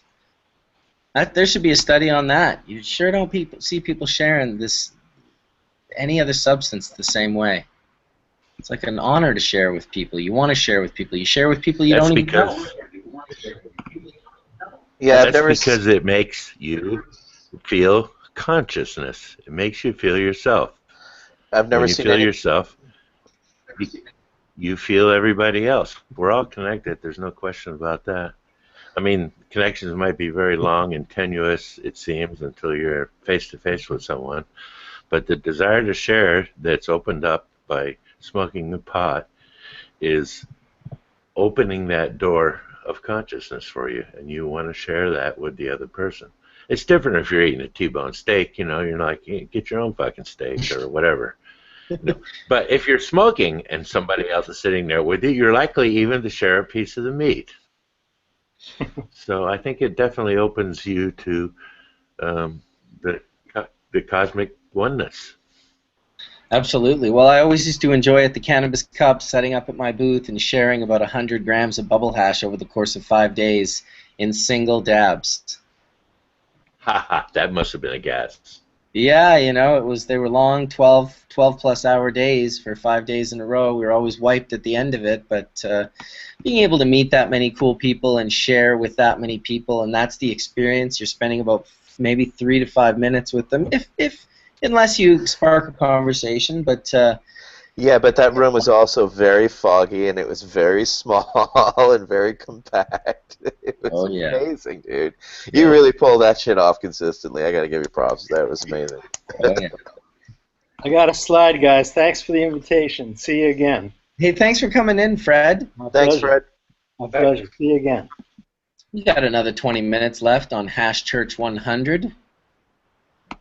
And then I'm going to head off to Crankworks and go check out the slope style, see what these guys are doing on these bikes. Just absolutely insanity. Hopefully I'll make a little video, share it on Bubbleman's World. It would be nice, I think. Good quality, good content. Hey, Tony. Cool stuff. Is Tony here? I kind of saw him come in, but I haven't really seen him yet. I think he's at like HempCon or some event right now, so it might be loud. No, I'm here. I'm just actually finally pulling up to the event and going to turn the camera on. It was a lovely Sunday morning of several hours of traffic. Oh, geez. But I am here to share some hashish and terpenes with the world. Ah, some hashish terpenes. I'm going to share, my friend. That's what I do. I think it's a good thing. You kind of can't go wrong when you're sharing. Well, like you said, when it's kind of like when you have something really good, you're just like, oh, I want to share this with people. Check it out, you know? Yeah, absolutely. It's just part of the plan. It's like when you get just the way it is, when people are smoking a joint or smoking a dab or whatever, you find something really tasty or really good or really strong, you immediately want to like have other people smoke it with you. Mm-hmm. It's interesting.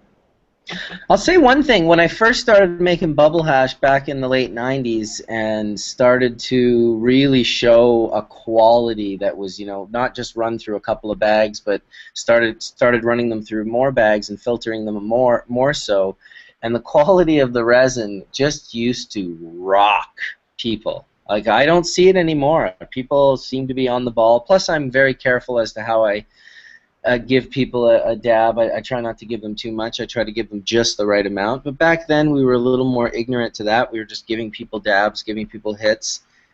And there was a large amount of people that used to go unconscious from the intense quality or concentration of phytocannabinoids and terpenes. They just kind of, they were never hurt. They kind of get, you know, they just go down and then get back up and be like, oh, that was crazy.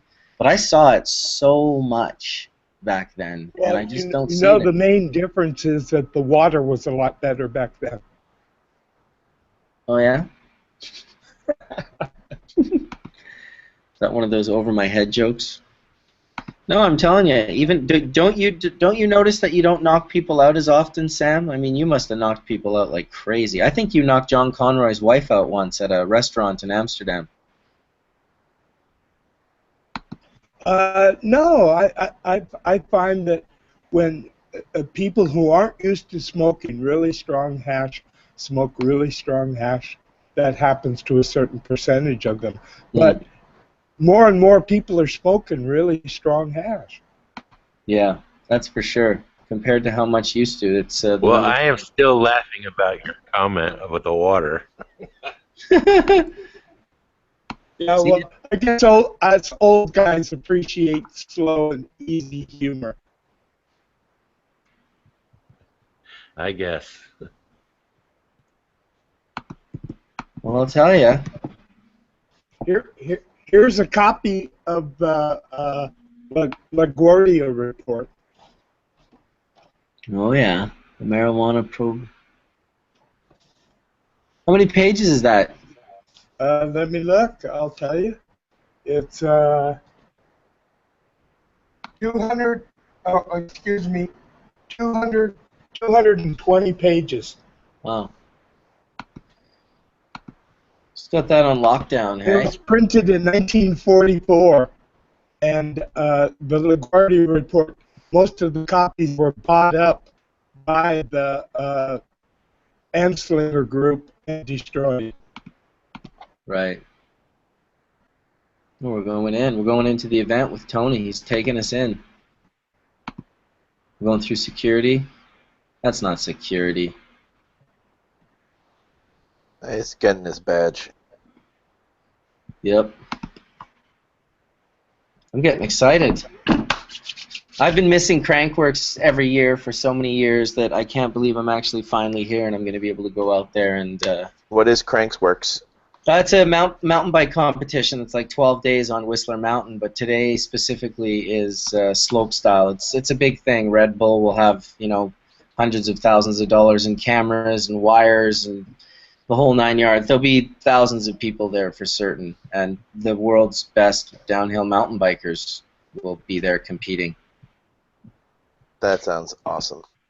Yeah, I'm really looking forward to it. It's amazing that it's just in my backyard. And where's Tony? Where's HempCon happening right now? Now that looks like security. It's at San Francisco at the Cal Palace. Oh, okay. It's where the High Times San Francisco is as well. Okay. So that's What's really funny is they checked my backpack that has all my camera gear, but not the blue briefcase or my dab rig. I just want to say that my briefcase and my rig system had a plethora of hash and terpenes in it, and they only checked my camera bag because it was on my backpack. Say what's up to Guild Extracts. What up? Tony, is it all indoors this time? It's all indoors. It's all indoors. Here's some other friends. Whoa, look at this. Wow. Hugs for Tony. It was a nice reception. These guys seem to be more stoked. Oh, the Empress, yeah, they have great stuff. I carry their stuff as well. This is one of my friends over in the Bay Area. Super live resin, CBD rich. Derbs. Look at this little case. Is the hearing okay? Yeah, I can hear you fine. Oh, this though is my heart product. Whole extract cannabis oil. There you go. Made with so much love. A little heart there. Testing results. Testing results. Everyone likes testing results. Yeah, they do. Yeah, absolutely. Hey, wait, I want to take a video. Oh, she wants a picture. So how long does this event go for? I don't know. 3 days. It's been going on Friday, Saturday, and then today. I haven't been able to take my glasses. She's live on Hashchurch. Take the picture. Etienne, Hashchurch. This is hilarious. This is hilarious. Oh my god. I haven't even taken my Can glasses I give on you a yet. nice dab on Hashchurch? Yeah, let's do it. Yeah, let's do it. I like that Tony's got the portable unit and he's able to roll. It's a good. Oh, I got some. Well, no, that's the thing. These are events. They already have stuff already Number set 9 up. is yours. All right, I've got something to share with you too. You sneak in. Yeah. Here we go. Now we're watching the sharing that we were literally just talking about. This is a dog walker terp oil, some Bubbleman. I saw it yesterday. It's the little droppers. Let's We got some see what I'm gonna try here. Animal cookies. Yeah, that was trim run too. All right, well. We'll leave you there for a second, Todd. Do you want to try the series Yeah. happiness? Or actually, you tell me which one you want to You try. give me what you feel is your favorite, your best stuff. Smoke me out with your best stuff. It is the 100. Okay, that's for him to take. Okay. Yeah. All right. Ready? Dabs. Long rip, everybody. Yeah. We're watching him. Why aren't we participating? Let's do it. We could be participating. Wow, was that Tony muting his own mic as he coughed? We did. Oh wow, this is crazy. I left my glass carb cap on top of my pipe my last hit, and now it's literally like 580 degrees. Careful there. Yeah, I'm not going to be able to touch that anytime soon. I'm going to have to figure that out. This could be Don't touch that. Yeah, turn it down and just let it cool off with this. Yeah, maybe I just won't be having a puff right now. I can wait. How about it's the 100th episode of Hashchurch? 100th. What the fuck? Seriously. I know. It's amazing. 100 episodes, man. Would you have thought we would have done this 99 episodes ago, and we're just really doing it to get baked together and fucking try to talk and share it with everybody? Like, did you actually think the only reason I did it was because I wanted to smoke 100 bongs. Yes. Well, I bet you there's been plenty more than 100 bong rips done in the first half hour of this Hashchurch episode. So, oh god, in the first 2 minutes. 100. Fuck, let's do another bong rip just because we can, and like look at who we got on the panel and who has come in and the testimonials and the information and the bombs. Like these are atomic bombs that have been dropped on the internet for the information for everybody to have and share. And holy shit, fucking good on you. Thanks, Mark, for doing this, and thanks everybody for all of it. Thanks to the subscribers and the fans that enjoy my fucking bong rip call. Bong rip right now. Thanks for the bong rip. Yeah, we got to give much love to Marcus. Thank you very much for giving us this this place and this ability to, spread this knowledge and, give of ourselves. Everybody here volunteers, their time and their energy. So thank you all for your time and contributing in one way, shape, or form. It's many blessings. I count it a blessing to be here every Sunday and to learn and to share and to understand as well as to teach is very humbling. You feel that love? Kudos, Mark. You're the man. Come on over and do that. She still tastes the plant in her mouth. Natasha, you're looking very nice today, by the way. I thought I should mention someone else didn't.